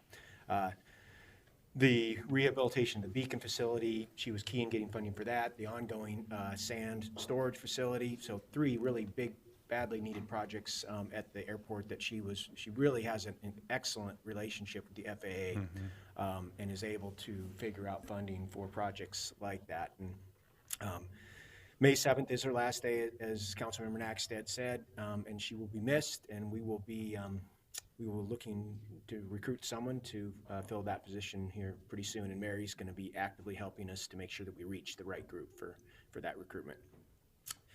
I wanted to do a shout out, as Mr. Bloom stated last time, I missed the opportunity to point out an employee who was going above and beyond. I'm not going to miss it tonight, so I wanted to actually reach out and again publicly thank the entire streets crew. You know, Kenai residents have to recognize that the work that our streets crew, in particular during the winter months, is the best that we have on the peninsula. I mean, they do an outstanding job. And the thing is, a lot of times, you'll see them out there plowing, but they're out at 2 o'clock in the morning or 4 o'clock in the morning trying to get ahead of that morning rush traffic to make sure that people can drive to work safely. I mean, they do an incredible job. And there's 6 members of that crew. Kurt Wagner, longtime foreman, does a great job of running them. Kurt Brower's the lead. We've also got 4 operators, John Savely, Al Judd, T.D. Hacklin, and Robert Blake. And again, they just do an amazing job. So I want to have a shout out to all of those guys for the work that they do for the residents of the city. The next thing I wanted to talk about is the city and our business climate. What we've got here as a city in our business climate. And I'm going to focus on the economic activity in our town. And just yesterday, I actually got the most recent sales data. So now we have sales data for the entire year of 2020. So I'm going to look at taxable sales. And what taxable sales are is that's people that are shopping in our stores. They're frequenting our local businesses. I mean, they are in there. It's consumers spending money in our stores. If you go back to 2019, our taxable sales were up 4.6% for the year. Year over year in 2019, up 4.6%. So pretty good growth. And that was in line with most of the other cities on the peninsula. Taxable sales in the other cities were up between 1.8 and 6.8%. So we were kind of right there, upper middle, but still doing well. Then we look at 2020. So in 2020, in the first quarter of 2020, this is mostly pre-COVID, last couple weeks of that was COVID, we were up 8.95% in the first quarter of 2020, year over year. Second quarter, we were up 6.66%. So second quarter, year over year, up 6.66. Third quarter, we were up over 5%, 5.01%. And then the fourth quarter, which is the data we just got, we were up 2.82%. So every quarter of the year, we were up. The total for the year that we were up in 2020, now remember, last year, or 2019, we were up 4.6%. In 2020, we were up 5.71%. Thing that's crazy about that's over 5% higher than the next best performing city on the peninsula. So the next best performing city on the peninsula was up 0.6%. We were up 5.71. So if you combine the last 2 years, Kenai was up 10.3%. And again, looking at the cities that are neighboring cities around us, how much were they up? The next best city on the peninsula was up 2.5%. We were up 10.3%. The next best city on the peninsula up 2.5%. As important as growth, though, you've got to look at the overall economic activity in the city. How much economic activity occurs in your city every year. So in 2020, in the city of Kenai, and this is a big number, there was $590,774,476 in total gross sales. So almost $600 million in gross sales in Kenai. And again, comparing to other peninsula cities, that's almost $117 million more economic activity in the city of Kenai than any other city on the peninsula. So, based on this data, Kenai, without question, is the best place to locate your business for the last 2 years, by a wide margin. So again, if you look at this data that we have in front of you, which is from the borough, it's the best data we have available, and it is accurate. I'd say that Kenai is the business where you come to thrive. So it's really excellent news for the city of Kenai. Really excellent news for our business climate. And I think that, some of the actions that council has taken over the last 4 or 5 years to really create that business climate, I think it has to be helping as well. So moving on from that, I actually wanted Jamie to help me out here, and bear with us because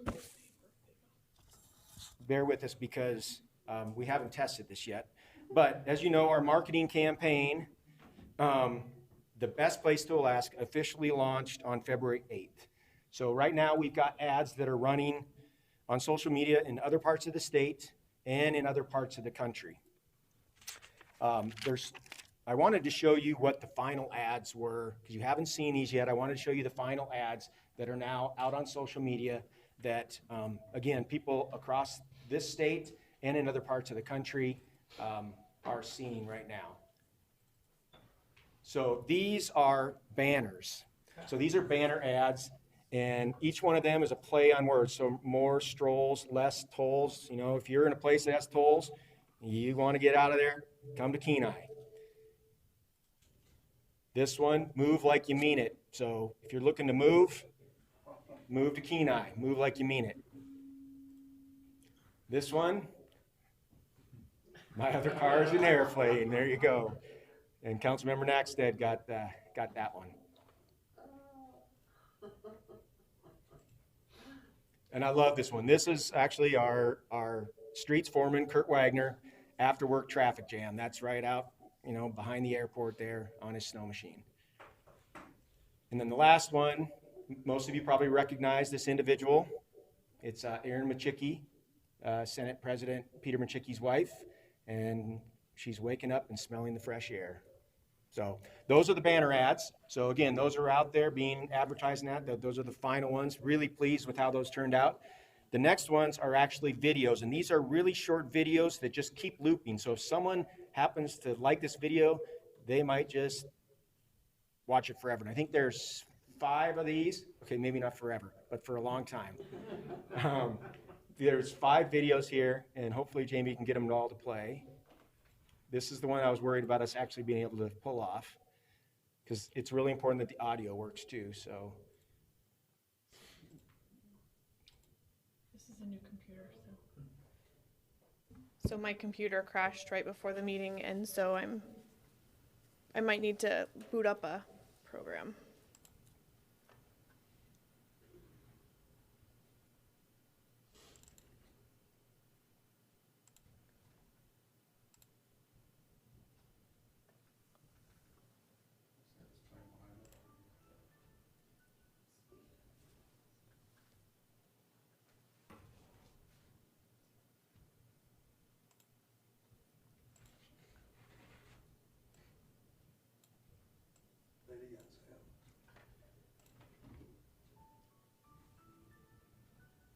where's that sound come from? The sound is coming out of the computer and not the speaker system.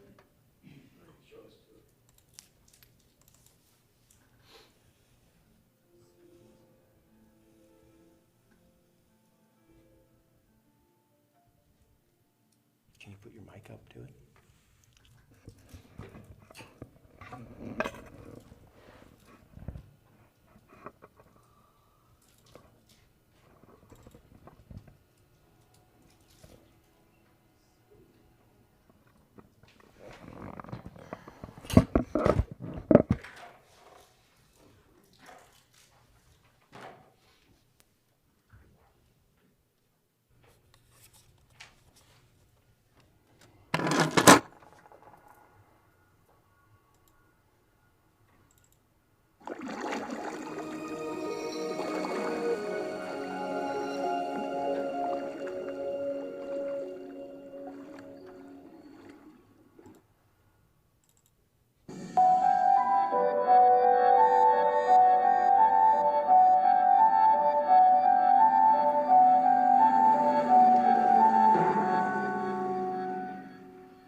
Yeah, that's good. Do the, no, that's fine. You guys, unless you want us to do the first 3, you can hear the sound, or? Sure. Okay.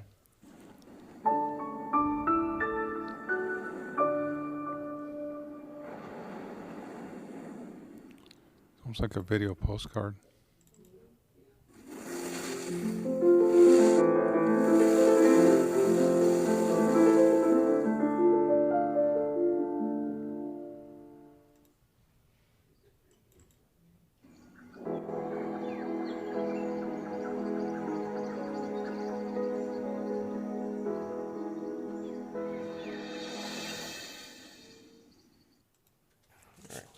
Thank you, Jamie. Well, I want to live there.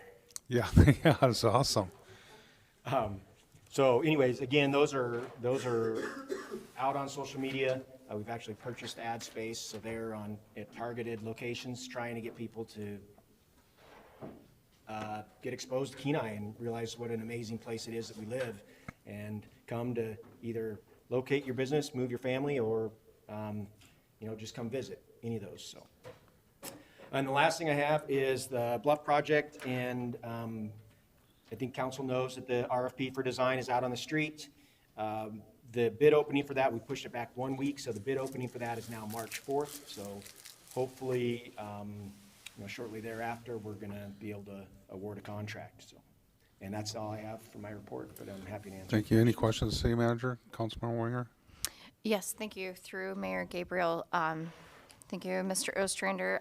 Couple of questions, just follow up from previous meetings we had. My biggest question is when we're going to have our student rep back. Do we have any time frame and when we'll have our student representative back? It's definitely would be nice to have them. So that would be one of my questions. The other is following up on the sledding hill. Were we able to rectify that, put signs up for safety purposes? And then because we're kind of moving out of this recovery and maybe into more of the resilient stage of things, back in the November meeting, we talked about the city's emergency plan. And I was just kind of wondering where we were at with the city's emergency plan, if we've worked with OEM, if we've kind of got that ball rolling on that. I would think that the emergency plan, having that in place would be really key, especially being that we went through a pandemic. So if we could just get some follow-up on that, I'd appreciate it. Thank you. Mr. Ostrander? Yeah, thank you, Mayor Gabriel. Councilmember Winger. The student rep, that's not something that that's a council issue, I guess, working with the clerk, so I'm not sure on the status on that one. The sledding hill, I did follow up on that. You apparently didn't receive the several emails that I sent you asking to confirm which sledding hill it was you're referring to, but I think it was the one at the end of South Forest Drive. I believe so. I didn't respond to the one email I received because the person that made the complaint's mother died and was unaccessible, unreachable, dealing with the death of his mother. Okay. But I'm assuming that is the hill that he was speaking of. So I did go over there and look at it, and it's an interesting situation. So at the end of South Forest Drive, there is a sledding hill. We also have our stairs there. The stairs are in a right-of-way. The majority of that sledding hill is on private property. The very top of the sledding hill is actually in city right-of-way. So we did place a sign there saying that sledding was closed. And at this point, I think that, based on, my observation of sledding hill, that it appears like it's probably good to keep that sign in place for the foreseeable future. I did already get one call complaining that the government was overreaching and closing the sledding hill and people need to make their own decisions. But I think based on my observation, it probably makes sense to keep the sign there. And on the emergency plan, I'm not sure I was clear before. We do have an emergency plan in place, but our new chief, I guess not so new anymore, but our chief prior, that is one of his priorities, is to get that emergency plan updated. Thank you. Councilmember Glendinning? Yeah, just a follow-up question on last meeting. Over there by the visitor center, we have the doctor's cabin, and it's up, and I've seen activity around it. What's it going to take to maybe get the little pathway up and identify our sign and get the thing just over the finish line? I'm aware there's other challenges involved with that, but maybe the city's going to have to step up and just nudge it a little bit. Just a thought. Do you have any comments? Mr. Ostrander? Yeah, through the mayor, Councilmember Glendinning. So I actually do have a voicemail that I received right before the meeting from Dr. Hansen, and it's on that subject. I need to talk to Dr. Hansen, figure out what he's got going on. I know that his intent was to get that constructed soon. I would think this summer, but I do need to reach out to him and touch base with him, figure out what he has in plan, or what he has planned for this summer. Right. Thank you. And then just one last question. We've started a dog park over here just past Walmart, and I guess the question is, well, we're coming into summer and people just love their dogs, and a lot of the work has been done. What is it gonna take to finish it up? And I know we have a lot of things on our plate, but we can get in the thought process now. Thank you. Mr. Ostrander? Yeah, thank you, Mayor Gabriel. Councilmember Glendenning, it's something I've talked to Mr. Frady's about multiple times over the course of the winter, and I know that the group that originally had formed to try to build the dog park is struggling a little bit right now. I'm hoping that they're going to be able to get a little bit more form than they were here recently, and hopefully renew their efforts to get that done. But I know Bob Frady's is actively engaged, or has been actively engaged in the past, and I'm going to continue to encourage him to do that with that group. Councilmember Winger? Yes, thank you, Mayor Gabriel. Mr. Ostrander, I had a question I forgot to ask. Being that the borough took up the abandoned vehicles, I've noticed that we have more and more vehicles kind of that have been stationary in some spots. There's 2 over in the Challenger Center parking lot alone that have been stationary there for months on end. What are we going to continue to do to get these abandoned vehicles? I see them sit in the Safeway parking lot. I know it's probably considered private for them, but it does bring down the look of our city quite a bit when there's abandoned vehicles. But I do know that there's been one white one that we're literally plowing around and plowing this white vehicle into the snow berm itself almost by the Challenger Center. I noticed there's a second vehicle that's been there for quite a while too. So it's starting to become kind of a collection of broken down vehicles right there. Are we doing anything to remove those as they're being found? Mr. Ostrander? Thank you, Mayor Gabriel. Councilmember Winger. Yeah, we have a budget for removing abandoned vehicles, and I'm not sure how many we've done this year, but a significant number. We've hauled vehicles up off the beach, contacted the landowners, and requested that they then get them out of the parking lot, in which they have then refused, and we've actually had to tow them away. We've pulled abandoned vehicles off of right-of-ways, so I'm not sure what the total number is, but we do have a budgeted amount. If I were to guess, I'm saying we're getting pretty close to actually expending that budget this year, because it has been excessive this year for whatever reason. The Challenger ones I'm not aware of. I don't know what the status is on those, but you know, the Challenger Center, it depending on which parking lot it is, it potentially is City of Kenai property, so we should engage if it's in their parking lot. So I can reach out to Challenger and figure out what the status is on that. Yeah, it's on the backside. They're not parked up by the vehicle. They're literally parked right up by the snow berm, and they're just kind of plowing around and up into them. But I've noticed the white vehicle has been there about a month and a half. The red truck has been there a few weeks as well.